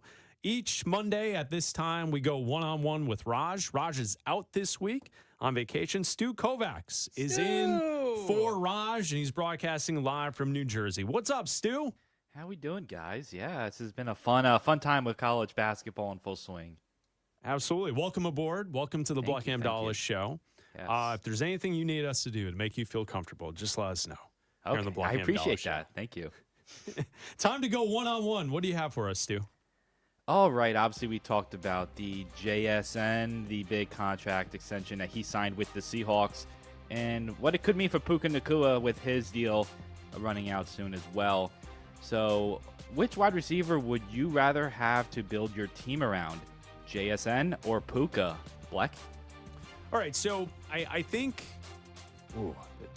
I love this question because they're both the two best wide receivers, I think. And I know that Justin Jefferson somewhere is screaming, saying, no, I'm the guy. I am. And I've been on the path of suggesting that I don't think Jamar Chase gets enough credit for how good he is as a wide receiver. I think I have to go with Puka Nacua because his physicality as a wide receiver is something that I don't think there's many that can match with that. And therefore, I think you can do more with Puka, so I'm going to select Puka Nacua. Okay, so he had more targets than Jackson Smith and Jigba. He had more receptions than Jackson Smith and Jigba in one less game as well. He only played in 16 games. JSN played in 17 games. He also had more yards, and he had the same amount of touchdowns. I'm going to go with Puka based off the numbers. I agree with numbers, you, too. yeah. Yeah, just off of sheer numbers in one less game, I'm going to go with Puka. And that's also why I think he's going to go to the Rams and say, look at the numbers. One less game, more yards, same amount of big plays, 20 plus yards in receptions downfield. We're the same receiver in that, but we had the same amount of touchdowns, but I had more receptions. I had more targets. Like, I am a better wide receiver. I was Pro Football Focus's #1 player in the NFL during the regular season. I deserve more money. I think that's what he's going to do. And so I would also go with Puka Nacua. Stu, what's next? All right, so in the NBA this weekend, we had two impressive feats, one from Kevin Durant, the other from LeBron James. We had Kevin Durant passing Michael Jordan on the all-time scoring list, and then we had LeBron James passing Robert Parrish for the most regular season games played in NBA history. So which one is more impressive to you, Durant or LeBron, Abdalla? I honestly think it's LeBron, because I think it's the longevity thing. Like we compare it. I'm going to compare it to like Frank Gore. When you just have all those years played and all those games played, and I know. Are you saying LeBron James is Frank Gore? I'm saying is that what you're doing here? I'm just saying, like, the dude just keeps playing, man. People in Ohio are going to come after you. The dude. Well, I mean, is LeBron not from? Well, Ohio? Well, notice how I didn't say Los Angeles, because I don't think Lakers fans really care for LeBron. No, they don't. And people in LA are not coming for you. It's going to be people in Ohio. I just think that when you're able to stay, Nick Wright's going to come after. That's you. fine. When you're able, I'm complimenting LeBron. This is a compliment. He's never had like a major season-ending injury where he's missed like a significant amount of time, where he's been out half of a year, or he's missed 3-4 months of a season. Like, he's never had one of these crazy injuries where he's been out, like Tatum, where he's missed a majority of the year and had to come back from that. He's been able to take care of his body and put the time and resources into his body that allow him to pass a player of Robert Parrish's caliber for the most regular seasons games played. And I think that longevity should also be something that we celebrate. So I'm going to go with LeBron. Yes, and as it always takes place here on the Bleck Abdalla Show, this is a great question, Stu, because this allows us to give a history lesson to Michael Jordan, to those who may not know. The answer to Stu's question is LeBron James. The longevity and passing Robert Parrish's games played record, that is more impressive. And this is why. When you look at Durant passing Michael Jordan, you could look at it a couple of different ways. Obviously, Kevin Durant is one of the all-time greatest offensive weapons in league history. He is also someone that has had the longevity, just like LeBron, to be able to climb these charts and to go after numbers like some of the greats have put up. Here's the perspective I need people to understand with Jordan's career. He essentially, so if you look at his Bulls years playing in the NBA, it was 13 seasons. One of those seasons was when he came back from playing baseball and only played 17 games before the playoffs. So that's one of the 13. Another season of that 13 seasons in the Bulls uniform was a season where he only played in 18 games because he broke his foot. Yeah. And that was in his second season, 1986, at age 22. So really, when you look at the stats that Jordan put up, he did this in 10 seasons, essentially. Yeah. 10 to 11 seasons, right? Like, when we look at some of these guys like Durant and LeBron, and even the previous generation of Tim Duncan and Nowitzki and Kobe Bryant, they played 20-plus seasons with their teams, stacking up the stats. Jordan, obviously, he retired for a couple of years. He came back with the Wizards. He played 2 seasons. No one really counts that too much, right? But when you look at Jordan's career, the bulk of his work was done in 11 seasons. That is what makes it so impressive to why he was so high on the scoring numbers, right? That's why some of the numbers are so cool. And it's also why a guy like LeBron James, with longevity, He will get every counting number there is in league history. No doubt. He's not the best to ever do it, but he is definitely someone who has done it for a very long time at a very high level. So give props to LeBron for still playing at this high level now. So, Stu, there's the answer. I'm going to say it's LeBron, but also I marvel at the fact that Durant just passed Michael, and Michael essentially did all of his scoring in like 11 seasons in the NBA, which is crazy. It really is. All right, we have the baseball season getting underway on Wednesday. What do you think is more likely for this season? The Dodgers winning the World Series or the field winning the World Series? Bleck? I love this. I would like to go with the field, but I know that the Los Angeles Dodgers have all of the players and all of the assets, and they even signed Kyle Tucker this past offseason, the number one guy on the market in free agency. I'm going to say it. The Dodgers are going to three-peat. As long as their pitching can hold up throughout the season, because that's the problem that they faced throughout last season, was their pitching was injured for most of last season, and then they cobbled it together to get to the playoffs. The Dodgers are going to get 3 in a row. They're going to be the best team in baseball. They're going to win the World Series this year. Okay, so not only do I agree with you that it's the Dodgers. They're plus 230 right now in DraftKings. The next closest are the Yankees at 10-1, the Mariners at 12-1, the Mets at 13-1. But they also, Chris, have the 4th-ranked farm system in Major League Baseball. Yeah, they always retool it. But here's the no, it's not even that. If they need to add someone at the deadline, they've got the ammunition to go out and do it. Yep. So they can go add if they need to. Oh, we need another reliever? Let's just go trade someone from our farm system. Oh, we need another bat? Let's just go trade someone from our farm system. They can go do it because they can afford to, because they're so good at doing that as well. It's not just spending. They also draft and develop players in their farm system. They're not just bottom of the barrel when it comes to that. They have a top 5 farm system.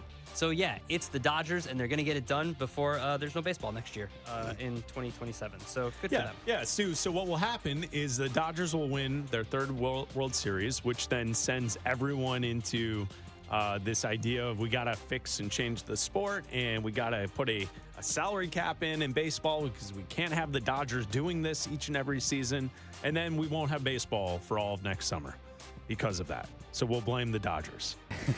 Stu, back to you. Sounds like a lot of fun. All right, we've had a lot of freshmen look very good in college basketball this year.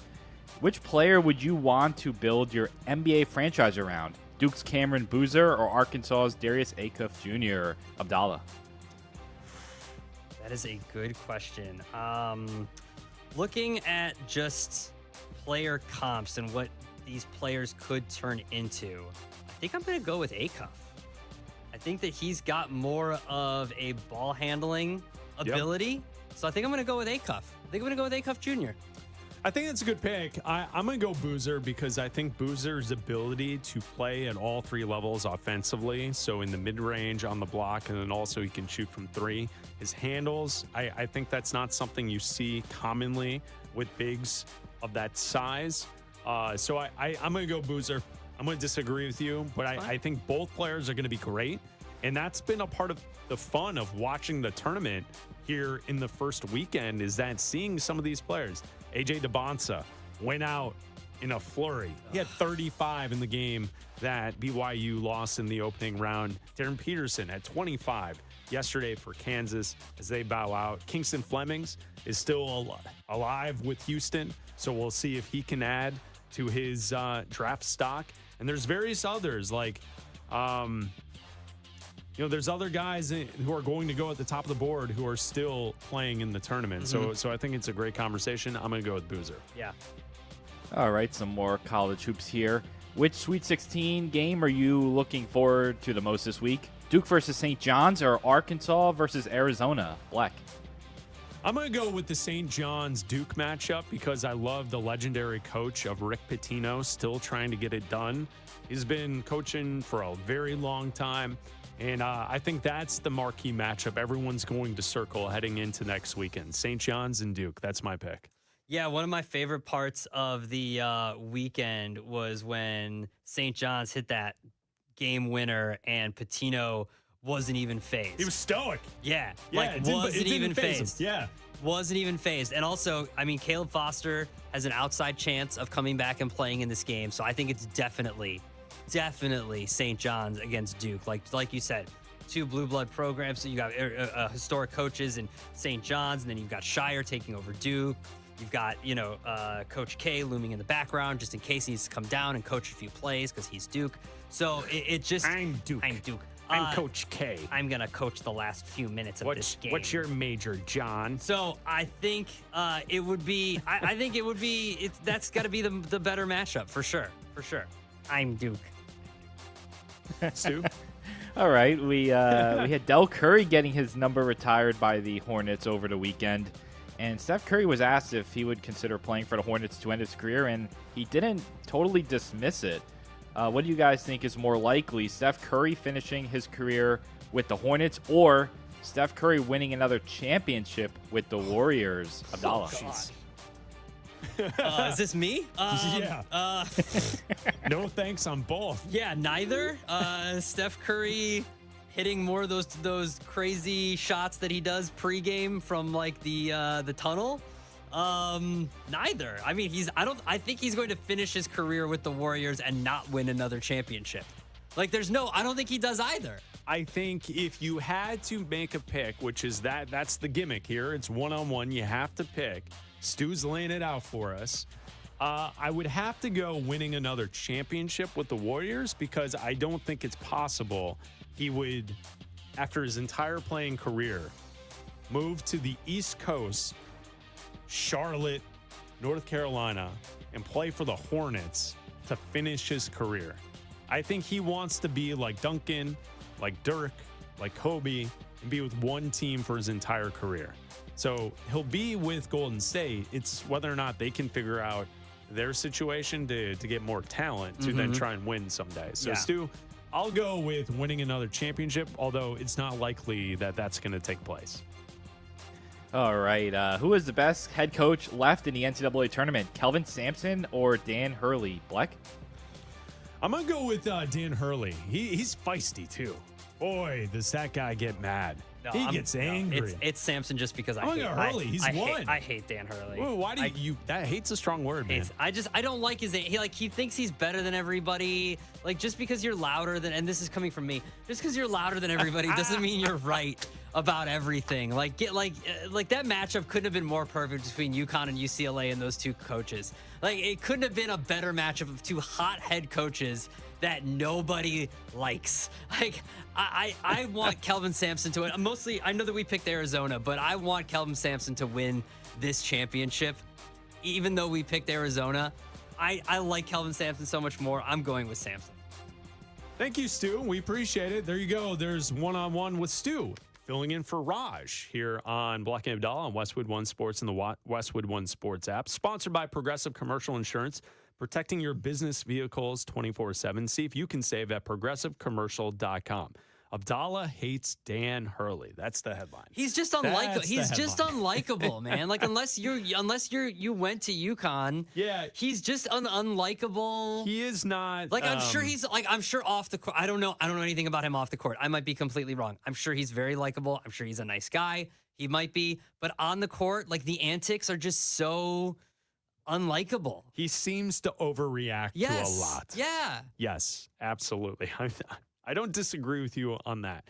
The latest in college basketball with head coaches. Could Hubert Davis get fired at North Carolina? We'll update you on that situation coming up next. The stories that matter from the brand you trust. Westwood One Sports.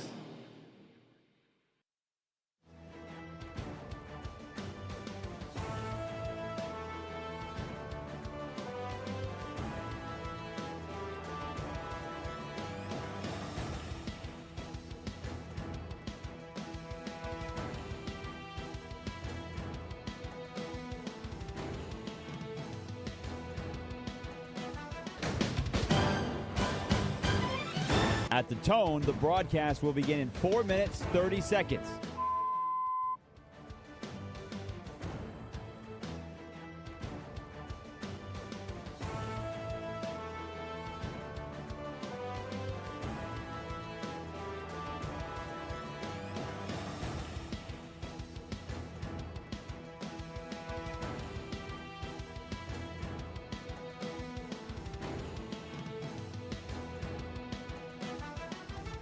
At the tone, the broadcast will begin in 4 minutes.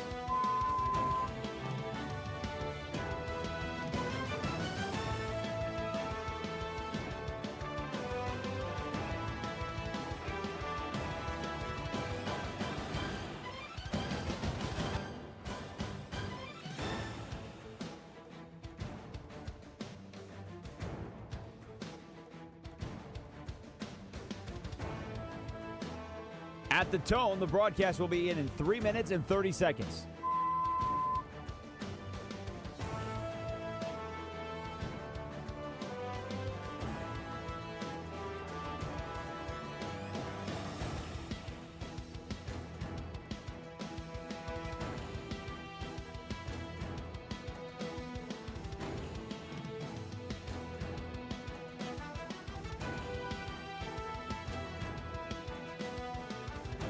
At the tone, the broadcast will begin in 3 minutes.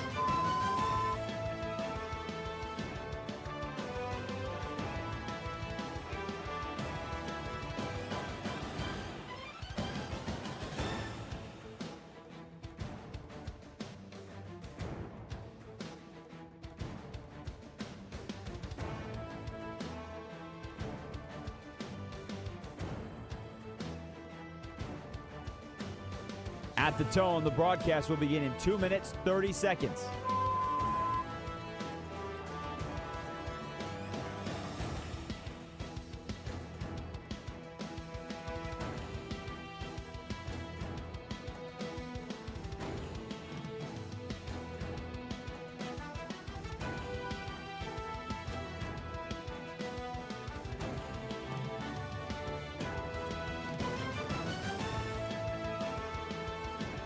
At the tone, the broadcast will begin in 2 minutes.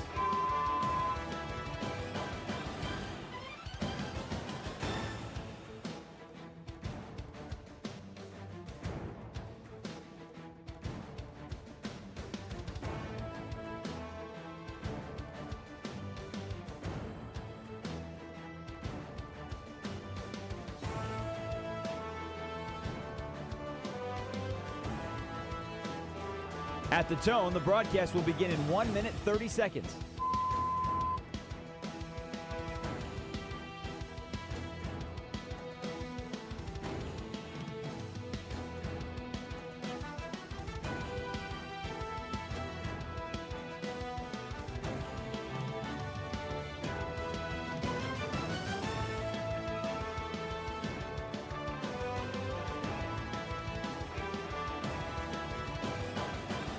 At the tone, the broadcast will begin in 1 minute.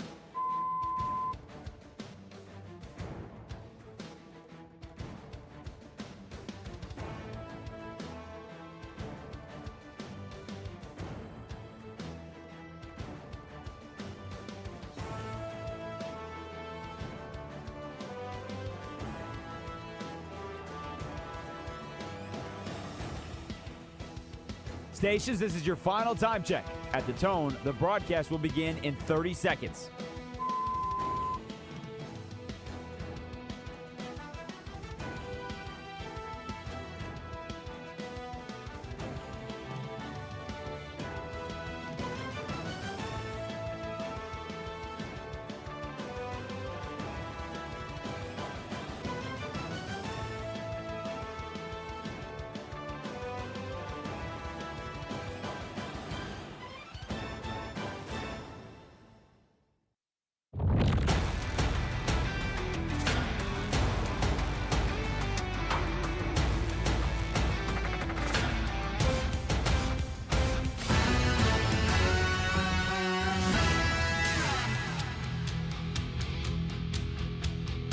This is Bleck and Abdalla on Westwood One Sports. Here's Chris Bleck and Adam Abdalla. So North Carolina doesn't advance in the NCAA tournament over the weekend, and now the questions around a team entering the tournament that went 24-8. They haven't won the ACC in quite some time. Should Hubert Davis return as head coach for the Tar Heels? And essentially, I think the way you got to view it is he's had time. And I know that he's a part of the family, and I know that you have those who have been at North Carolina, they want to keep it within the family. Those who have coached and played are usually those who are coaching are former players who have had some level of success with the school. And I just think it's time to kind of break that mold. And that if you need to, now is the time to pull the ripcord and to move off of Hubert Davis for North Carolina. Well, I mean, look, this isn't a football school by any means. We know what's going on at North Carolina with Belichick and all that. So I think you need to invest. I think this is a time where you can do whatever you want to in college athletics. And this is a school that should be at the top of that spending. Like, there's no excuse. This team should be up there with Kentucky spending $22 million on a roster, with Duke spending how much of whatever they spend. Like, you should be at the top of the NIL pool for your school and in college basketball. Like, there is no reason ever why North Carolina, and I understand one of their players was out, but that shouldn't matter, because your team should be deep enough to go into a tournament without one of your players to at least get out of the first day.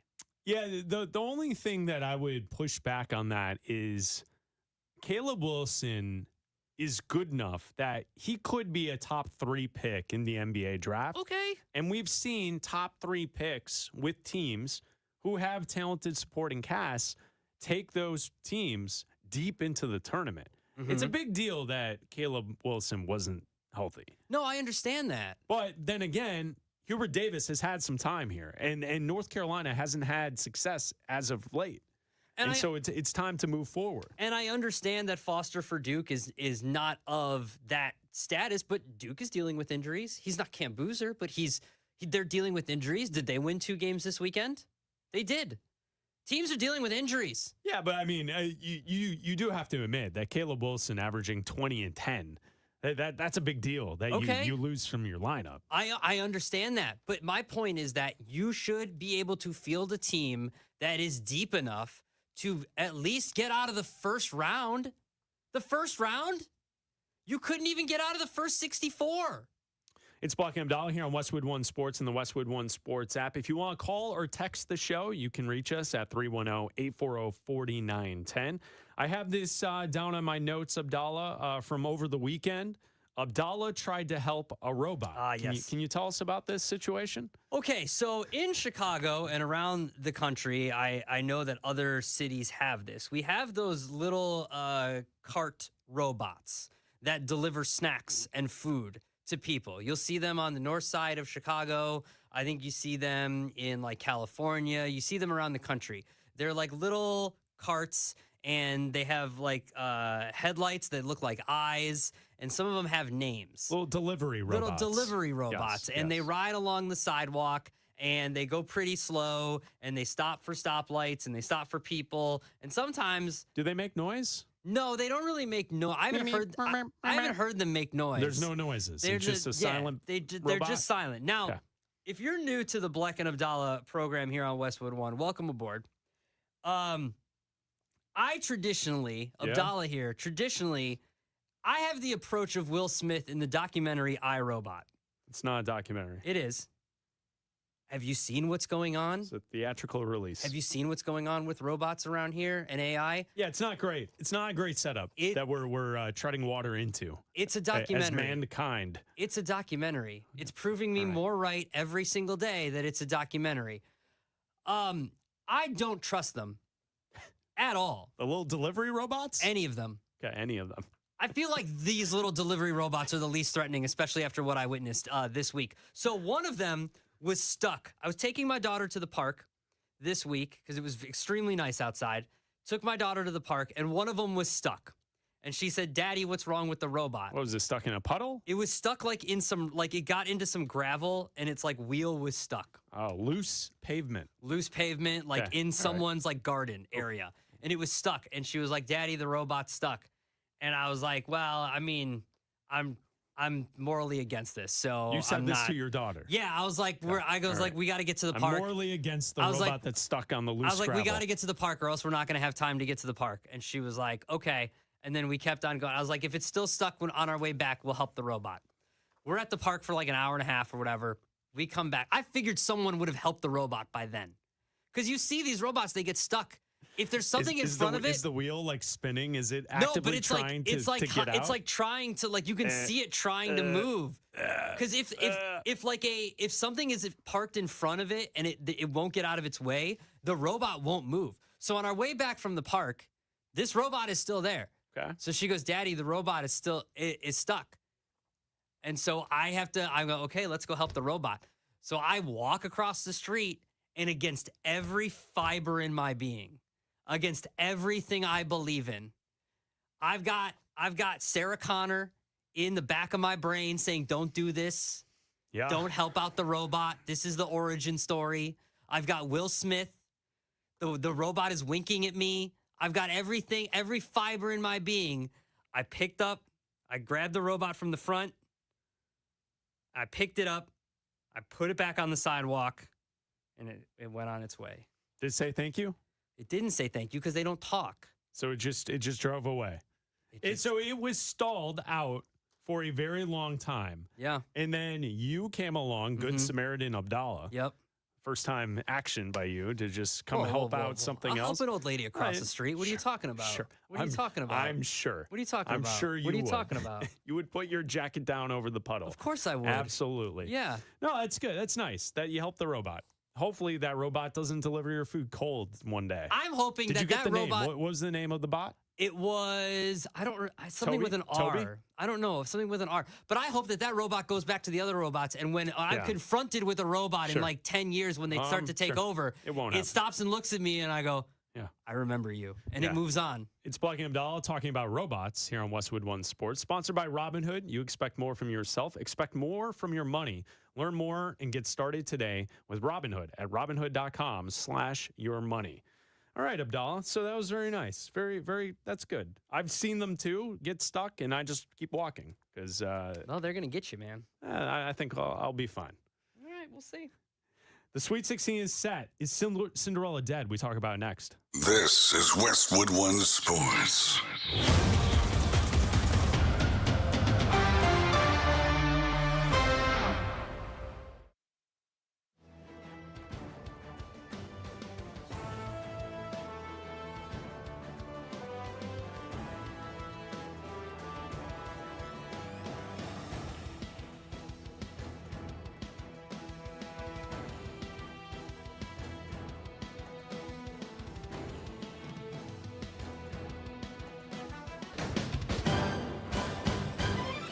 At the tone, the broadcast will begin in 4 minutes, 30 seconds.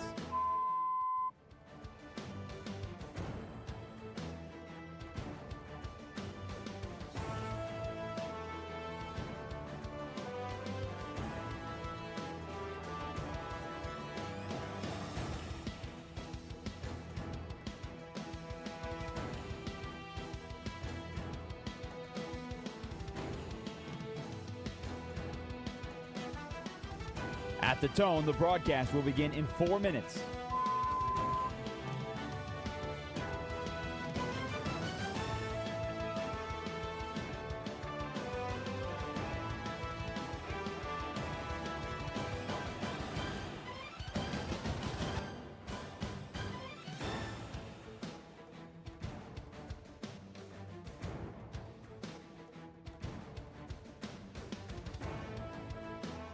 At the tone, the broadcast will begin in 3 minutes and 30 seconds.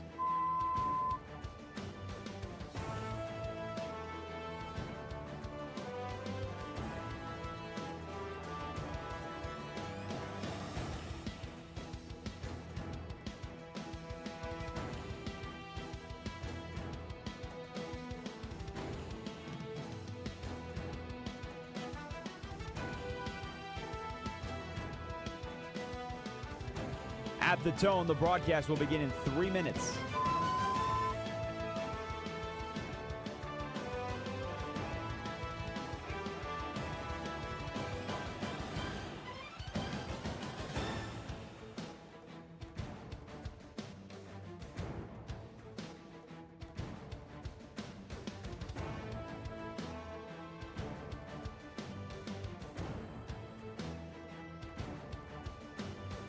At the tone, the broadcast will begin in 2 minutes, 30 seconds.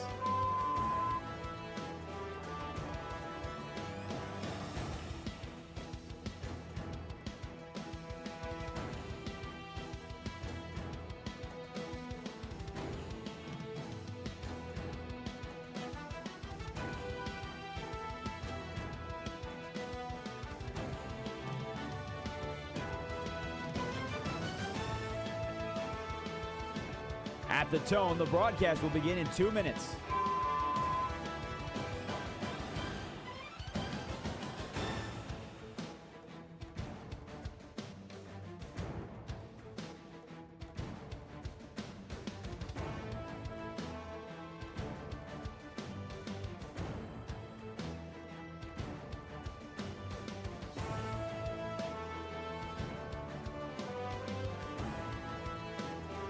At the tone, the broadcast will begin in 1 minute, 30 seconds.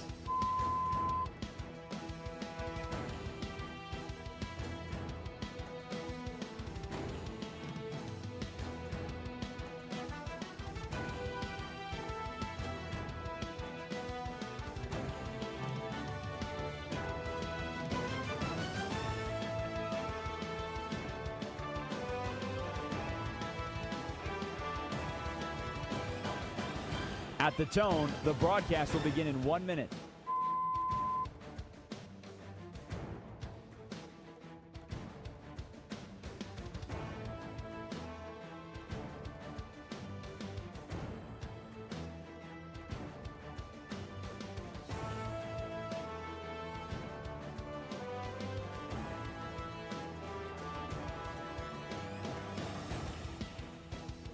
Stations, this is your final time check. At the tone, the broadcast will begin in 30 seconds.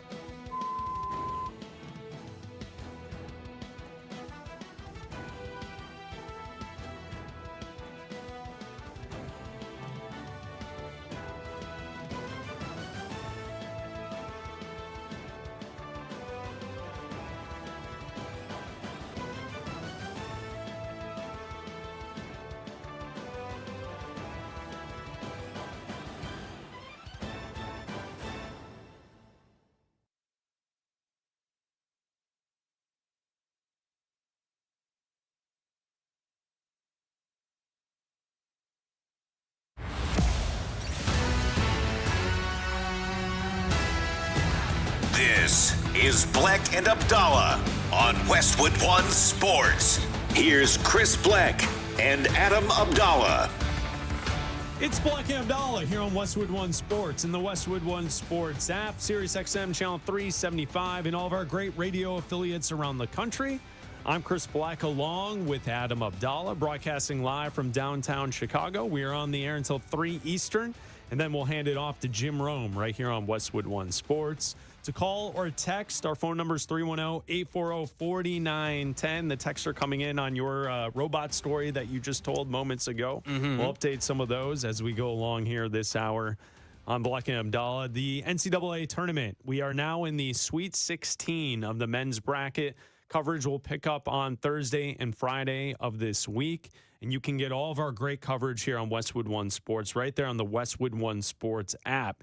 And when I look at the Sweet 16 and the teams that we have advancing, you know, Duke survives, they move on. We have teams like Arizona and Michigan really not being challenged much at all. Houston's looked really good. Purdue's looked good. A lot of good teams who have gotten to this point, Abdalla. But the one thing that I think is missing is the Cinderella story. Because when you see a team from a Power 5 conference that, yes, has a high-seeded number next to their name, but they're traditionally a team that has a lot of money and a lot of resources, it doesn't hit the same way as it used to back in the day when the mid-majors were making their roll through the tournament and that we could celebrate Cinderellas when we got past the opening weekend. It does feel like with the tournament, and the stat is this, the last two tournaments, when they've gotten to the Sweet 16 round, you have had all teams from major conferences a part of the Sweet 16. That's only happened twice in college basketball history. And it's this year and last year. And that's it. Usually you get 1, 2, 4, or 5 that all make it to the Sweet 16. And that's no longer the case. And I feel like the Cinderellas in college basketball have died. And I feel like now what you have in college basketball is, sure, you might get a fun upset, a 12 beats a 5 in the opening weekend, but that team's not getting to the Sweet 16. Yeah. And I think that's the new reality of college basketball that we're seeing now in 2026. Well, like you mentioned, I mean, Texas is technically an 11 Come seed. on now. No. It is Texas okay. is not But look, a Cinderella story. But look, I think you can have the best of both worlds in this tournament now. I think you can get the high points beating Wisconsin. That's fun. I think we overvalue the buzzer beaters. You got buzzer beaters. You got St. John's. Got a couple, yes. You got a 1 seed losing this weekend. I like that. Iowa beat Florida. I like the chaos of the tournament. I think that people think that there are more buzzer beaters every year than there actually are. I think if you went through every year and actually calculated the buzzer beaters, you get like 2 or 3 every single year, because there's all these fouls at the end of games, and yeah, there's last second shots and stuff like that, but an actual buzzer beater rarely happens. You got a couple of them this weekend, and they were great. And you had a couple of upsets. You had a couple of lower seeds beating higher seeded teams, and that was great. But I think that the better result for fans and for basketball, even aficionados that watch these games the entire year, and not just for the casuals that come in when the conference tournament starts or even when the NCAA tournament starts, is that you get Duke, St. John's, you get Michigan State and UConn, you get what I think the winner of this game is going to be America's team, because you've got Iowa that beat Florida and took down a number 1 seed, and then you've got Nebraska, who before this weekend had never won an NCAA tournament game in their history and has already won 2. And if they beat Iowa, they'll have won 3, and they've never won anything before. You get Illinois and Houston, which should be a great matchup. You get Tennessee and Iowa State. Michigan and Alabama should be a good game. Texas and Purdue. Texas is an 11 seed. So I think you've got, and then Arizona, Arkansas should be a good game.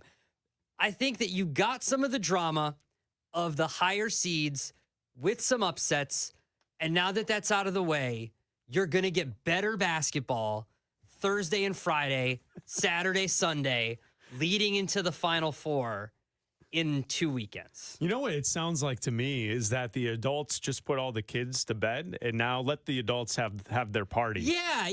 Like all the kids go to bed now. All right. Now the adults are going to have their fun.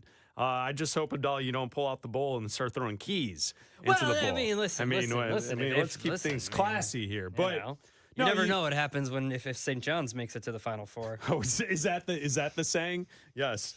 I would say when you look at college basketball, you're right. I think the way we perceive how the tournament plays out is different than what the actual result is. Mm-hmm. You're right. It does feel like we used to get more buzzer beaters. I would also argue some of that is probably the way that television has broadcasted these games over the last 30 years. Mm-hmm. You and I are old enough to remember, and if you're a Gen Zer, a Gen Alpha, you're listening to the show, you have every option at your fingertips at all times. I remember when Greg Gumbel had the anchor coverage of CBS's coverage of the NCAA tournament, and he was essentially going from location to location, taking you from this place to the next, and showcasing how chaotic March Madness feels, because there was one option. You turned on CBS back in the day, and that was your only option to watch. Now every single game, they got True TVs, TBS, TNT. They've got all the different spots where you can watch these games. So, like, if you see it's a 10-point, 20-point game, you can flip to the other. There is no urgency of, like, everything happening all together at once. Yeah. It really did have a quality that you only see now when you're an NFL fan watching the Red Zone. Mm-hmm. The NCAA tournament, when we were kids, it felt like you were watching that because it was one channel to watch all of the games on.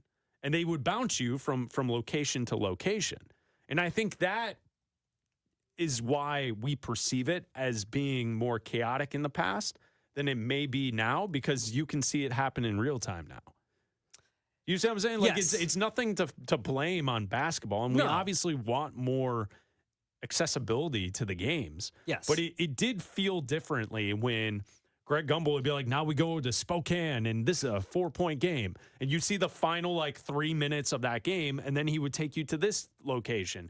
And it was like all this different stuff taking place all at once. It was a different style of a broadcast. Yeah, when you can have a quad box going and you can be at a bar and watch every single game, and Yeah. you can have, and when and it's different when you could just be sitting there and you're getting live look-ins and you're doing all that kind of stuff. But I think that it's also different now with everybody having an angle on every single game too. You might be more. Chances are you're sticking around for a game that's a blowout because you're waiting to hit a total on a game than you would be. And you're like, oh, I'm going to go watch this game because it's closer.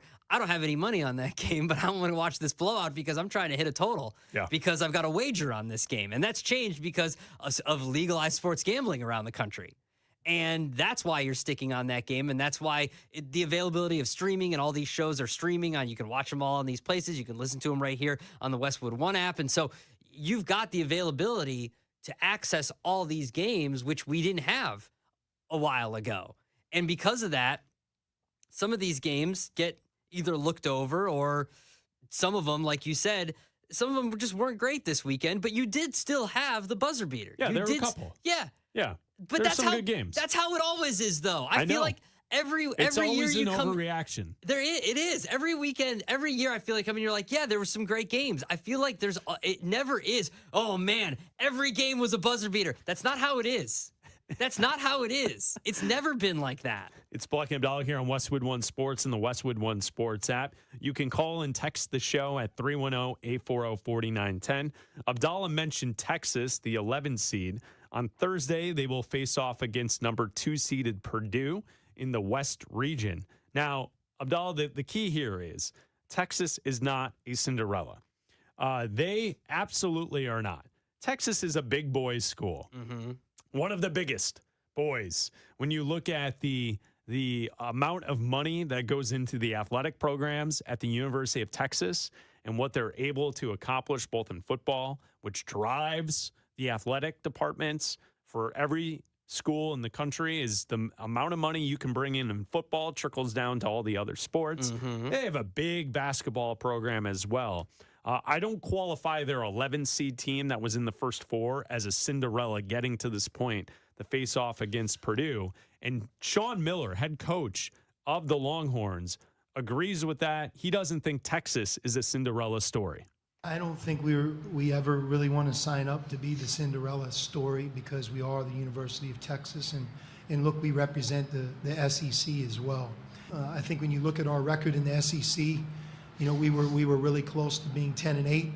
I don't think anybody necessarily celebrates that, but I'm here to tell you, as evidenced by this tournament, there's no easy game in the SEC. The league itself prepares you for postseason. And then when you enter postseason, Dalen hit it, it's a new beginning. And sometimes the lessons you've learned along the way strengthen you. We're a much better team right now than we would have been a month ago. So that was Sean Miller, head coach at Texas, first year with the Longhorns, and they advanced to the Sweet 16. I think what's something to take away from that is now that we've entered this world of college sports with realignment, and the conferences are so big and deep, especially the SEC and the Big Ten. The Big Ten, they've got teams that are playing in the Sweet 16 this weekend that I think in most years you would say that's not going to be a good basketball team. But then Iowa and Nebraska, they move on. They get to the Sweet 16. And I feel like, especially with Iowa, you could take what Sean Miller just said about Texas participating in the SEC and apply that to Iowa. I mean, the Big Ten is so deep with so many good teams. Yep. Obviously you have Michigan State and Michigan at the very top. UCLA loses last night, but UCLA had a really good regular season. Illinois has showed up huge in the tournament. They were up and down throughout the regular season. And then you get the teams lower down on the rung of the conference who are playing great basketball right now, which you may not have expected to in the past, but maybe, like Sean Miller's pointing to, because of these conferences having so much strength and playing each other head to head throughout the season, really gets these teams ready for the tournament. And that also leads to this lopsided feeling where the mid-majors don't really stand a chance once they get to the tournament. Well, yeah, and I think that that's kind of what we talked about with Miami of Ohio, right? With Miami of Ohio getting in or not getting into the tournament. Boy, they got their butts kicked, right? Yeah, but again, like, you're not going to keep them out. You know, they went undefeated during the regular season, and the conversation was, oh, well, you know, this team didn't belong because of the competition that they played. They still belonged in the tournament. Sure, they probably weren't going to go on a run, right? BYU lost in the first round. Did they belong? Yeah, they still belonged. Okay, but some people had them going to the Sweet 16. Some people had them going to the Elite Eight. Some people had them losing in the first round. They still belonged in the tournament. Miami of Ohio, undefeated regular season. They lost in their postseason. They still belonged in the tournament. I think that you just have now the haves and the have-nots, and it's glaring now because of NIL. And the bigger conferences, the SEC, the Big 10, the Big 12, they are going to be the haves and the have-nots. You have a gap of NIL money, and the Big 10 teams are going to get it, and the SEC teams and the Big 12 teams are going to get it, and the mid-majors just aren't going to get it. And if there's a kid that's at a mid-major that's good, guess what? A Big 10 team or an SEC team or a Big 12 team is going to go and offer him a bunch of money to transfer to go to one of those schools. And that's why you're not going to have Cinderella stories anymore. You're going to get a team that's going to knock off another team that could go on that could have the game of their lives in the first round, but they're not going to go on a run. Well, you know, you mentioned those who transfer from those mid-majors to the big dog programs, the major programs in college basketball. Isn't that exactly what we saw with the game-winning shot for Iowa? Yeah. The kid from Iowa, wasn't he the star player a year ago at Robert Morris in the Horizon League? Mm-hmm. And so he hits the big shot, Iowa moves on, and yeah, they're going on a run now. But in the past, like what Abdalla is pointing to, is in the past, you would have had that kid be at Robert Morris getting his team that one bid in on that one big bid league to then get into the dance, where you're not getting that. You're getting all of the best players at the mid-majors are getting poached from year to the next to then go play for these other teams. I also saw someone else on social media earlier today. It was like a graphic where they had all 16 starting lineups for the teams remaining in the tournament, and it was where these players started at school.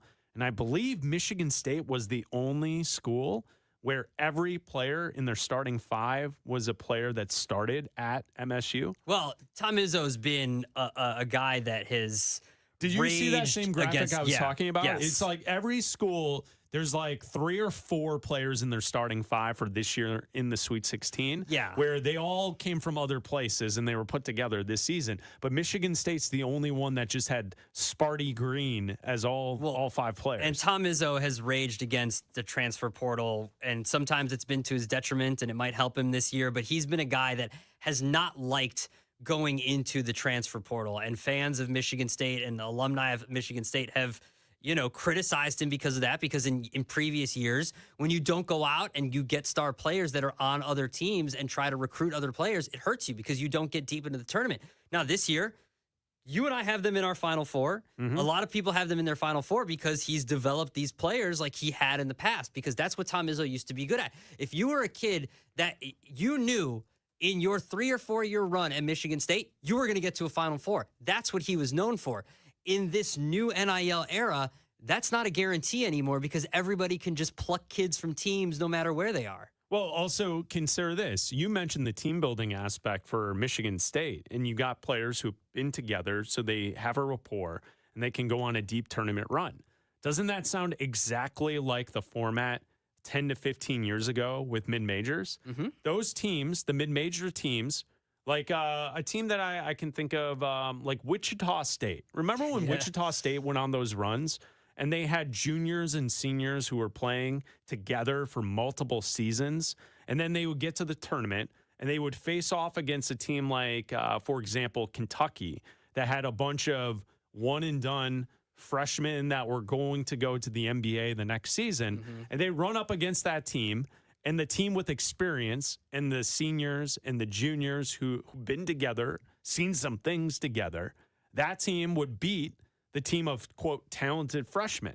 But now, because of the way of NIL and all the different transfer portal stuff, it's almost as if you are able to secure a group of 5 or 6 to stay on campus for more than one season, that's the cheat code.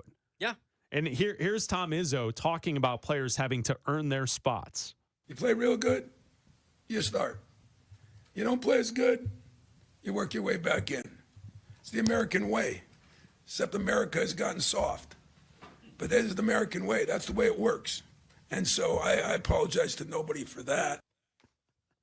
I love it. That's Tom Izzo after the game. I agree with him. And I quite honestly, you know where we see this the most in college athletics?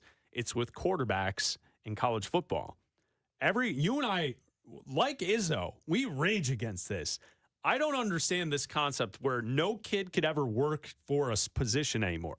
You show up on campus, and if the moment you're not the number one quarterback, these kids are jumping immediately into the transfer portal. And the same thing goes for college basketball. You show up on campus, I'm not the starting two guard. All right, I'm going to jump into the portal. I'm going to go play somewhere else.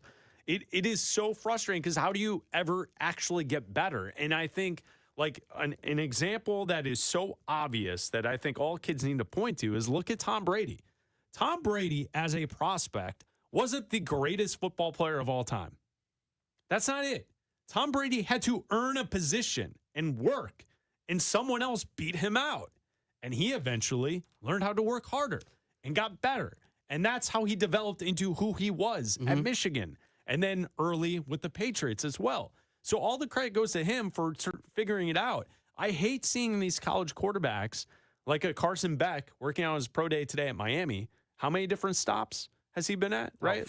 Couple different stops, right? Yeah. You get these quarterbacks who have bounced around to 6, 7 different schools because each and every year someone else is brought in who might beat them out. And God forbid anyone has any level of competition anymore. The problem is Tom Izzo hasn't been to a Final Four since NIL started. Well, and Michigan State's the last Big Ten school to win a championship. I know. And since NIL started, first 4, second round, Sweet 16, second round, Elite 8. Let's see if he can do it this year. Because since NIL started and he's raged against the transfer portal, he hasn't been to a Final Four. So eventually you might have to embrace it. Because if you want to get back to a Final Four, that might be the way you do it. We'll see if he does it this year. Prove people wrong and do it this year. But since it started, he hasn't been able to get back. We will update our Sweet 16 picks, our Beat the Raj competition. We'll do that coming up next. Yep.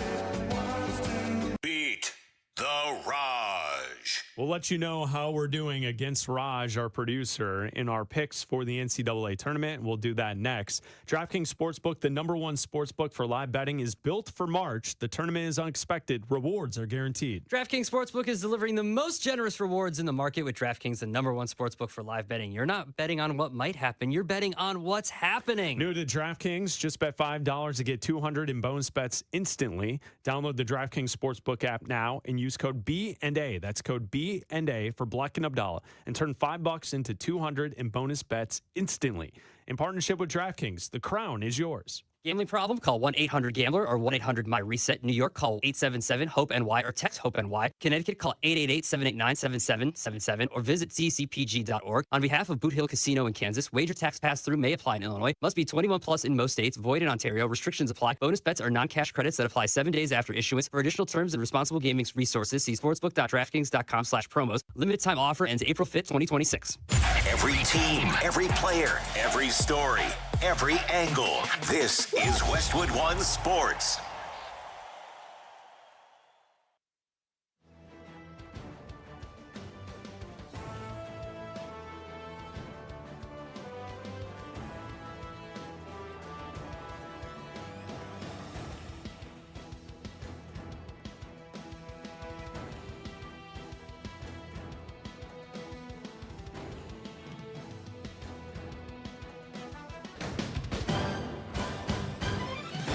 At the tone, the broadcast will begin in 4 minutes, 30 seconds.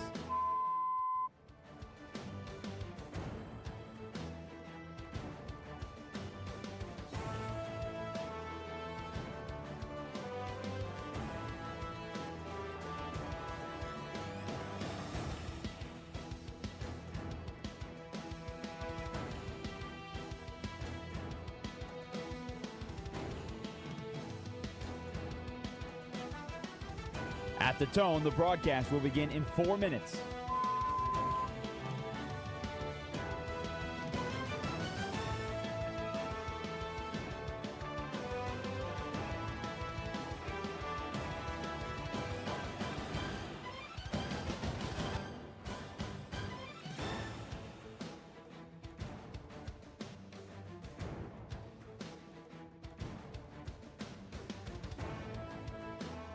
At the tone, the broadcast will begin in 3 minutes and 30 seconds.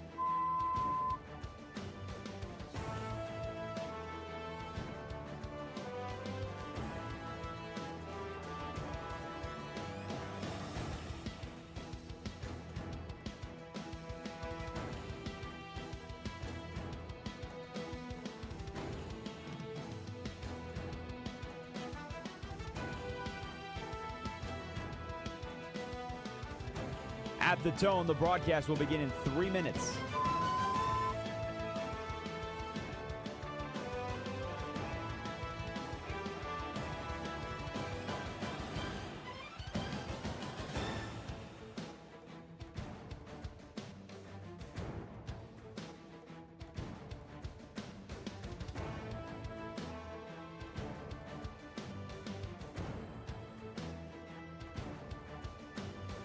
At the tone, the broadcast will begin in 2 minutes, 30 seconds.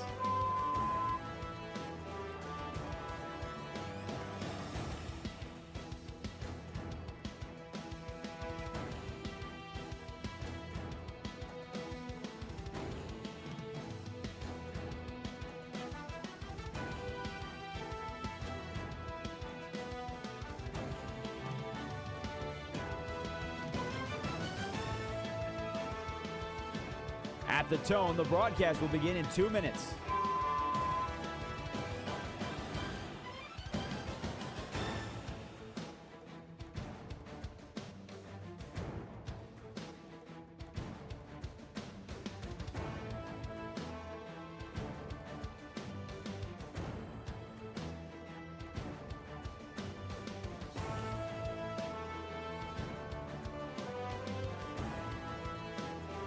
At the tone, the broadcast will begin in 1 minute, 30 seconds.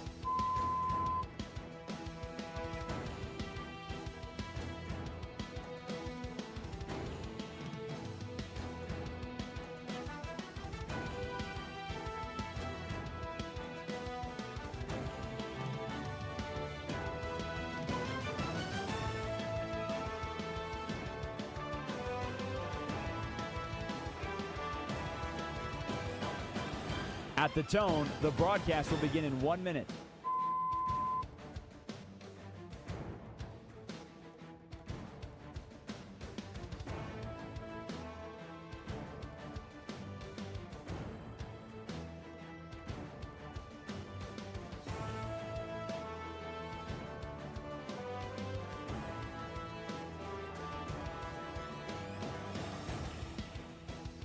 Stations, this is your final time check. At the tone, the broadcast will begin in 30 seconds.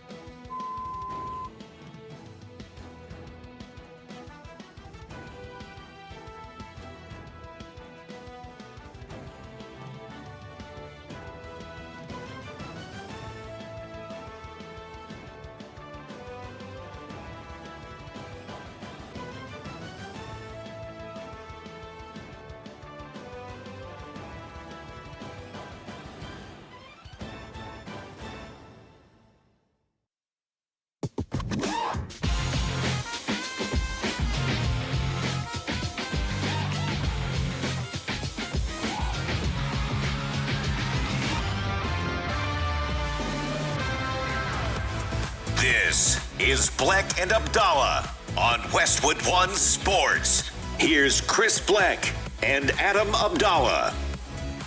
Here on the show throughout the NCAA tournament, Bleck Abdalla hanging out with you on Westwood One Sports. We have our challenge with our producer, Raj Sharon. It's called Beat the Raj. Beat the Raj. So this is how we're doing it for the tournament. Straight up picks. That's what we're doing. We're picking winners for the NCAA bracket. Abdalla and I submitted a bracket. Laura's here with us each and every day. She's a part of our team. We had help from Josh Graham, from Jordan Cornett, Casey Jacobson. We had all these great experts help us out with our bracket. And we're all trying to take down Raj. And here's the update. After the first weekend, and now as we head towards the Sweet 16, you can find all of our great coverage of the Final Four and the Sweet 16 weekend on the Westwood One Sports app. This is where we stand after the first two rounds of the NCAA tournament. The Bleck Abdalla bracket, we have gotten 40 games right to this point. We have gotten 40 wins to this point in the tournament. Raj's bracket for Beat the Raj, Raj is sitting at 34. 34 wins for the tournament. Sounds like we're beating the Raj. We are beating Raj at this moment. Yes. Now, full disclosure, Raj is on vacation this week, so he's not here to defend himself. No, he can't. Stu is filling in for Raj this week. But the picks are the picks.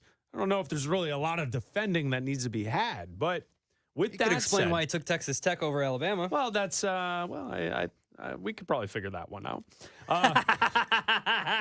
With a tip of the cap to our great boss, Armin Williams, who is a huge Texas Tech fan. So I see what Raj is doing there. Where allegiances lie. I see where his allegiances lie. I see what Raj is doing there.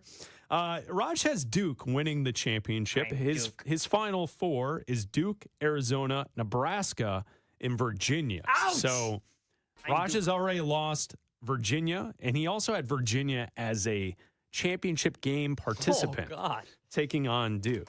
The Bleck Abdalla show, our Final Four is still intact. We have Michigan State, Arizona, Michigan, and Houston. Yeah. Our championship game, Arizona and Houston, and Arizona winning the title. I mean, back it up even more. I feel like we have, let me count here, 1, 2, 3, 4, 5, 6, 7, all 8 of our Elite 8 are still playing. All 8 of the Elite 8 are locked in for Bleck Abdalla. When we look at the round of the 16, I believe Raj is 12 of 16 teams in the Sweet 16. That's pretty good. Mm-hmm. And Bleck Abdalla, 13 of 16. Still better. 13 of 16. So essentially, I think Raj is going to need a couple things to take place here to beat us as we try and take down Raj. He's going to need Nebraska to get to the Final Four. He's going to need Duke to win it all. And then chaos in all the other brackets because his Midwest bracket, he's got nothing. Yeah. His Midwest bracket is toast, and we've got Michigan. So we got Michigan taking on Iowa State. So that's the Beat the Raj update. Beat the Raj.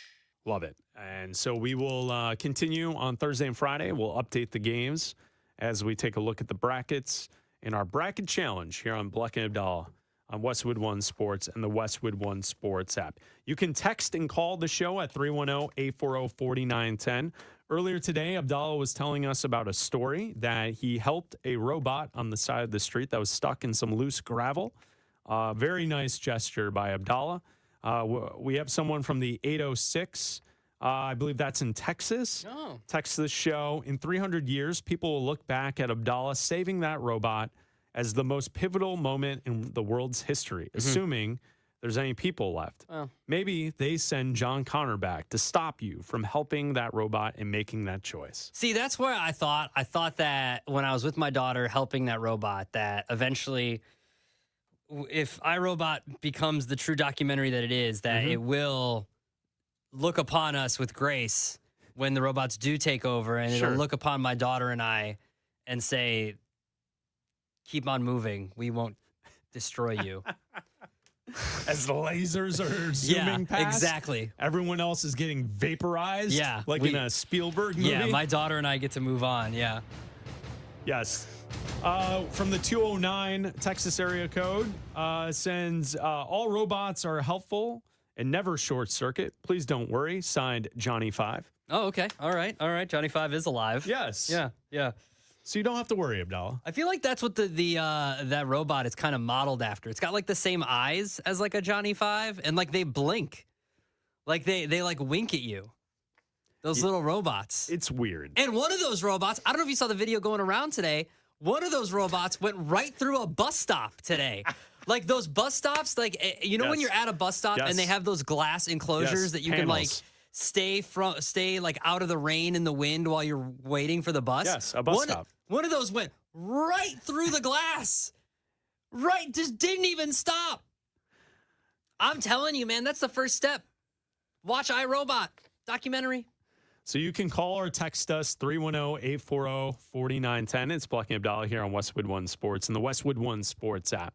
Over the weekend, Tom Brady's Flag Football League played their first games, took place in California. Originally, it was set for it was going to be a Saudi thing, right? Like they're going to play it overseas. Yes. But then because of the recent war? Yes, the war that's taking place over there, they decided to move it to California. I was trying to think of a creative way to say war? To say war, yes. I don't think. I mean, there's only 3 letters in it. There's not a way to shorten war. No, I was just trying not to be so on the nose with it. Conflict? The recent events that have come to light with I don't know. That's what I was trying to think. It's That's not why I a paused. scandal. It's a war. Oh. So they played it in Los Angeles. Here's why I bring this up.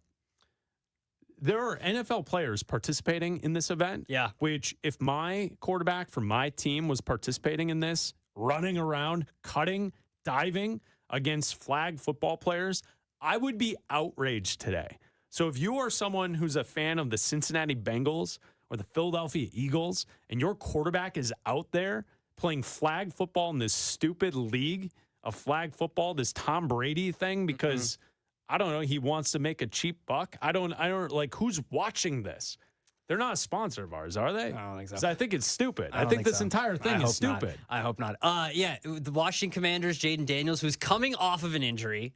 Joe Burrow, who hasn't played a healthy season in years, who we knows ACLs are like rubber bands with him that have been sitting out in the sun to dry rot for a week.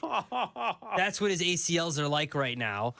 And they're out here. Jalen Hurts is out there playing. What are we doing here, guys? I know there's nothing like in your contracts that say don't play flag football in the offseason, but let's be smart. And I'm not trying to be like alarmist about this, but the way that, like, if you were just standing back there and throwing the football and no one was going to touch you, that's fine. But these guys are rolling out. They're playing wide receiver at certain points. And like you said, they're cutting. They're taking hits. This is supposed to be flag football. They're taking hits. They were getting tackled.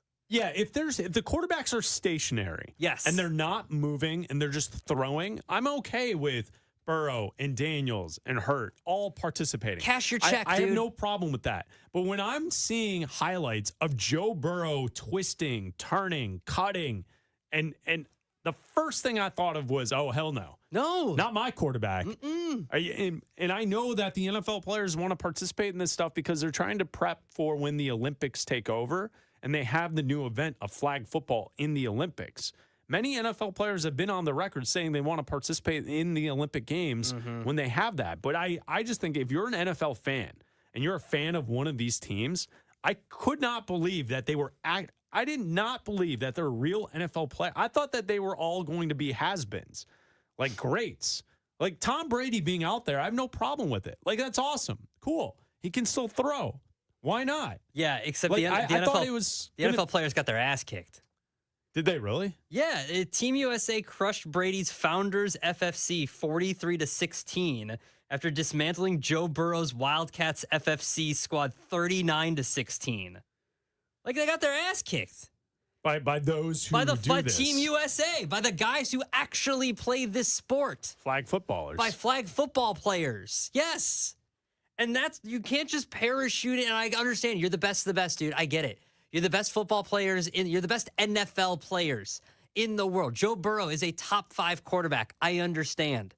Jalen Hurts, top 10-ish quarterback. Okay? On a good day. On a good day. On a good day, top 10. Jaden Daniels, when he's healthy, great quarterback. On a good day. On a good day. Top 10. Okay? Yeah. But you can't just parachute in and say, we're better than you and we're going to take over your Olympic sport. Like, that was the first thing that these flag footballers said when this was announced, and all these NFL players were like, yeah, we can't wait to play. And they're like, we're actually good at this, right? Like, this is our sport. You have to come take our jobs from us.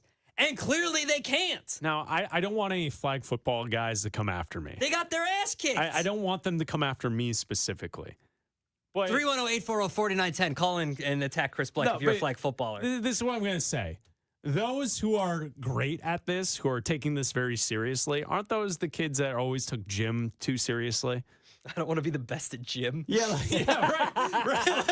Like, what do you mean? You're like out there saying like we're the best in the world? Like, no, you don't really play football. But they are. But you're not a football player. But they're the best at flag football, and I'm not sending in Joe Burrow to win a gold medal if he's not going to do it. And they're clearly taking gym way too seriously. I want to win. Let the real athletes, because like in gym class, sometimes some high schools, like the varsity players, right? They still have to go to gym class, but they're not doing anything because they're the varsity athletes. That's what this is. These Joe guys, Burrow and the other NFL players are the real deal. They thought they could parachute in. Hardos CrossFit dudes. Doesn't matter. Who are out there trying to. Doesn't matter. They thought they could parachute in and come in, and they're like, "Oh, we actually know how to play football," and they could just come in. They roll out of an Orange Theory somewhere and working too hard. Doesn't matter.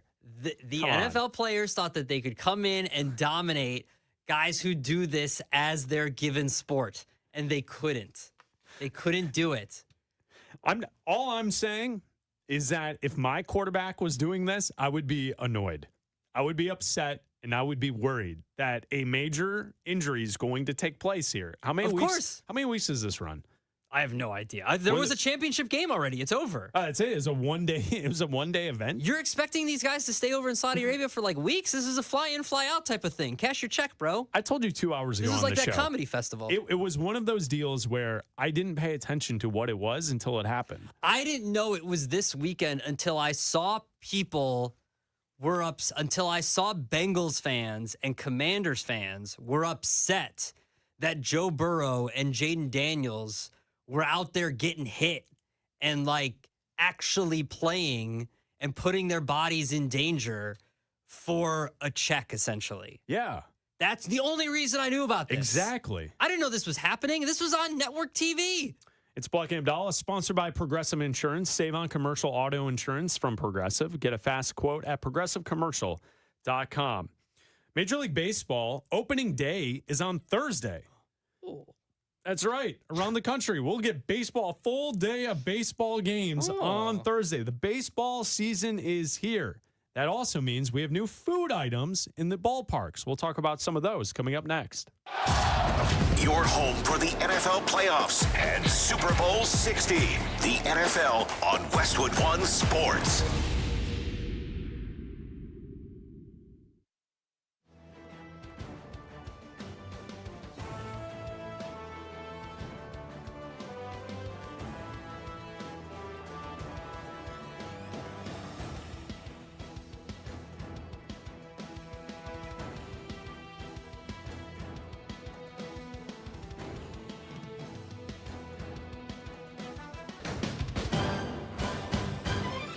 At the tone, the broadcast will begin in 4 minutes, 30 seconds.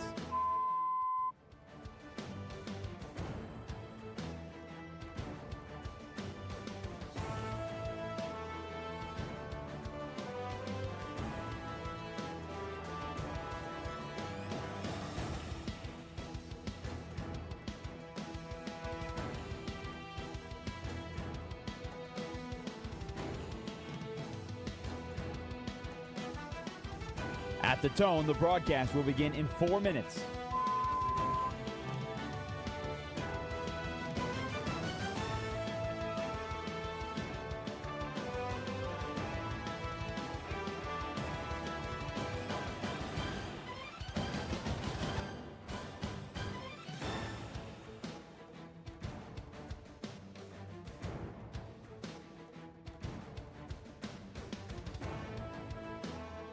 At the tone, the broadcast will begin in 3 minutes and 30 seconds.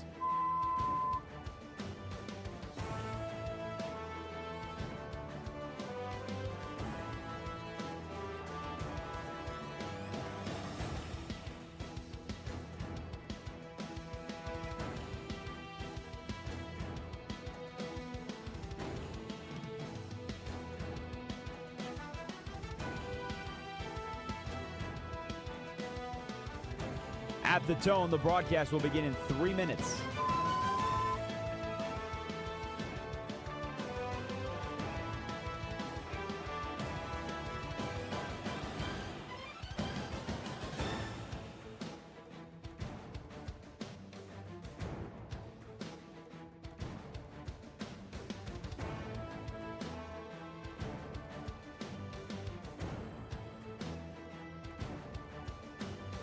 At the tone, the broadcast will begin in 2 minutes, 30 seconds.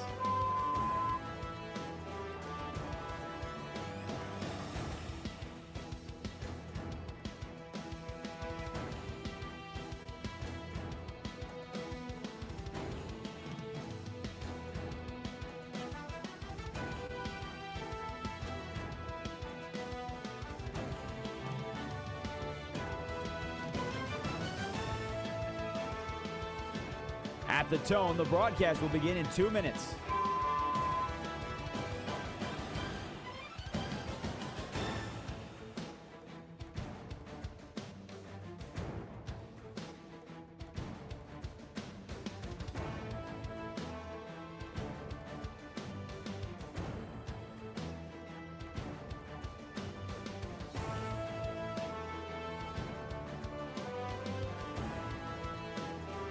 At the tone, the broadcast will begin in 1 minute, 30 seconds.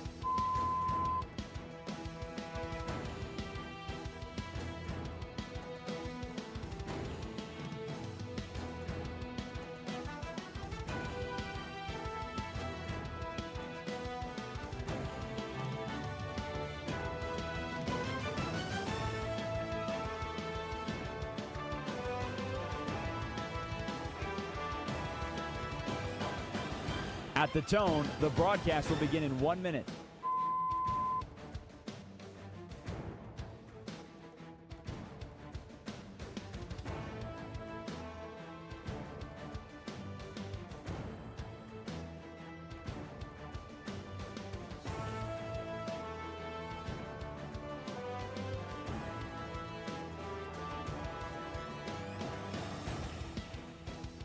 Stations, this is your final time check. At the tone, the broadcast will begin in 30 seconds.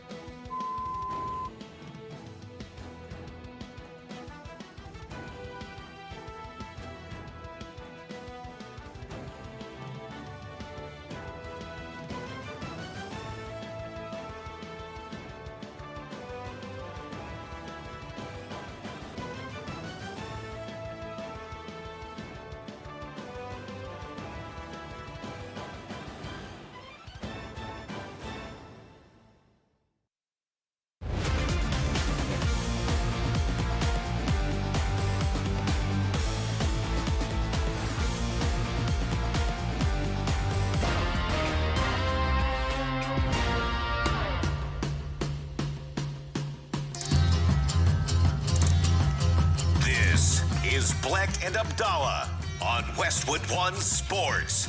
Here's Chris Bleck and Adam Abdalla.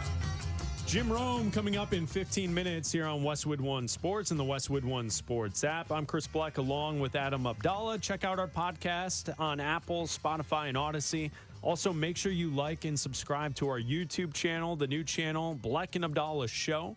Make sure you like and subscribe. Each day we broadcast live on YouTube so you can watch the show, and then also content posted daily right there, Bleck and Abdalla Show on YouTube. Thank you to Stu and Laura for producing today's show, and Jim Rome is coming up in about 15 minutes right here on Westwood One Sports. We have a text from the 208, which is in Idaho, and we were talking recently about the flag football competition, the football players in the NFL participating in Tom Brady's thing. This is what the texter from the 208 writes. He says, it's like Rafael Nadal expecting to medal in a pickleball competition. NFL players should avoid the Olympics. 100% right. Rafael Nadal he wants to go play tennis in the Olympics, he'd be the best tennis player. I don't know. I think no. I think the side-to-side movement, there's a reason why Rafael Nadal is one of the greatest of all time. Yeah. I think he'd be pretty good at pickleball. I don't know. The racket's smaller. The court's smaller. It makes a different sound. Yeah, exactly. He'd be thrown off, dude. I'm telling you. Well, of course, but come on. The best pickleballer in the world would destroy Nadal. Yeah, but the movements are the same. Destroy him. I don't know if destroy is the right way to say that. Destroy him. Is it on clay or grass? I think that would be a hard court. Okay. The hard court. But yes, Rafael Nadal is great on the clay. Okay, there you go. Yes, absolutely. He could slide. They slide on the clay courts. Bleck Abdalla here on Westwood One Sports and the Westwood One Sports app. Thursday, Major League Baseball. It's officially opening day. That's right. We can. Spring is here. We got the men's tournament, the women's tournament taking place in college basketball. It's the week. Baseball starts back up. If you're in a cold weather city, hopefully you have some decent weather for your opening games. I've never understood why they just don't play all of the games in warm weather locations for the first week and a half. Because, you always get that snow out game in Cleveland, right? Like that happens each and every year at the start of the baseball season. But with the baseball season starting up this year, this week, we have the list of food options at all the different ballparks, because now you don't just go for the hot dog, right? Like now you need the gourmet food to bring people into the ballpark. I like that. Yeah. Because you can't just eat it. It can't just be a normal hot dog either. If it's going to be a hot dog, special, it's got to be covered in 30 different things and served on a 12-inch platter that it takes 15 people to eat of some form, Yes, and that's the key. Like they have featured on that. So TMZ put together this list of all of the different options and all the different foods that you can get at ballparks for this season. And like there's one I'm looking at right now. I believe it's Tampa Bay. It's a hot dog wrapped in a pretzel, but it's a foot long. Yeah, it's huge. This is the huge hot dog. I like that though. Like that's a good idea. That will work because it's simple. Some of this stuff is a little aggressive. Although, how about this Oreo brownie milkshake? I'm for that. Tampa, that would work. All right. There's tons of good options of the different food items that are out there. Let's see. The Diamondbacks have a 128-ounce bucket of nachos. No, thank you. It's a lot of nachos. You don't like nachos? Not 128 ounces. I like the Cubs are doing chicken and churros. I like that. That's kind of like a take of chicken and waffles. It's a good combo. I like that. That's good. So the problem with me is when you're at a ballpark, the convenience of eating. That's a knife and fork situation here. For what? For chicken and churros. I'm looking at the picture. You have to knife and fork this. No, you a dainty individual like yourself. No, may handheld items only. But you could rip and pull that. You could. Yeah. Okay. Fine. You could probably rip and pull it. But I want handheld items only. I think it's got to be on a stick or handheld items only. I'll tell you what. Shout out to the Dodgers. Not only will they have the best baseball team, but they are offering a watermelon habanero margarita. Now we're talking. That would be tasty. Now we're talking. On a beautiful summer day. Now we're talking. Like, how about that? Now we're talking. I could get down with that. I did see this. I heard you and Jeff Schwartz talking about the 999 challenge that is coming. Friday. Yeah. The Mets announced that they're going to have the 999 challenge. It's where you try and eat 9 hot dogs, drink 9 beers in 9 innings of baseball. Well, now it's not only the Mets. Now apparently the Phillies, the Giants, and 3 other teams are going to be doing this, the 999 challenge. But you're not actually getting a true 999 experience. What do you mean? So pictures have come out now. It's still 9 hot dogs and 9 beers, right? No. You're getting? What do you mean no? You're getting a box of 9 mini hot dogs. Okay, hold on. The picture I was looking at on Friday was of mini hot dogs. 9 mini hot dogs. They look about the half size of a regular hot dog. Oh, come on. That's garbage. And you're getting 9. They look to be about a third of the size of a beer. Almost a little more than a shot of a beer. Maybe That's not it. Maybe 4 ounces of a beer. Okay, so this is going corporate. Yes. Like this used to be. You really think that a ballpark was going to give you 9 beers? Well, You think that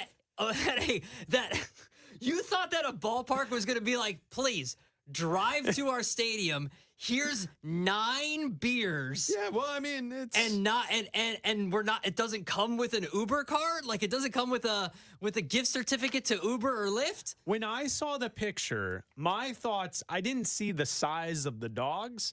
I thought that this was the major problem that I had with the picture was your hot dogs are going to get cold and your beers are going to get warm. Because you were acquiring all 9 of each, Yes. 18 all at once. That's the other problem. That to me was the big drawback. This is not But a now nine- you're showing me the pictures from a different angle, and those wieners aren't full size wieners. No, that's a small wiener. It all depends on the angle that you're looking at it too. Well, of like in the course, right of light, course. in the right Of course, light. of course, of like course. listen, in the Of right course. light, anything Of can course. you can make it look any size you want to. Of course. But I will tell you, the size of these beers, you cannot make these beers look any bigger. No, those are dinky. Yeah, Those aren't full size. those aren't even shots. See, when the 999 challenge was individuals going rogue and doing it on their own, Drink responsibly. it was great. Yeah. But now that's corporate. It's little wieners and little beers. Hot dogs. Yeah.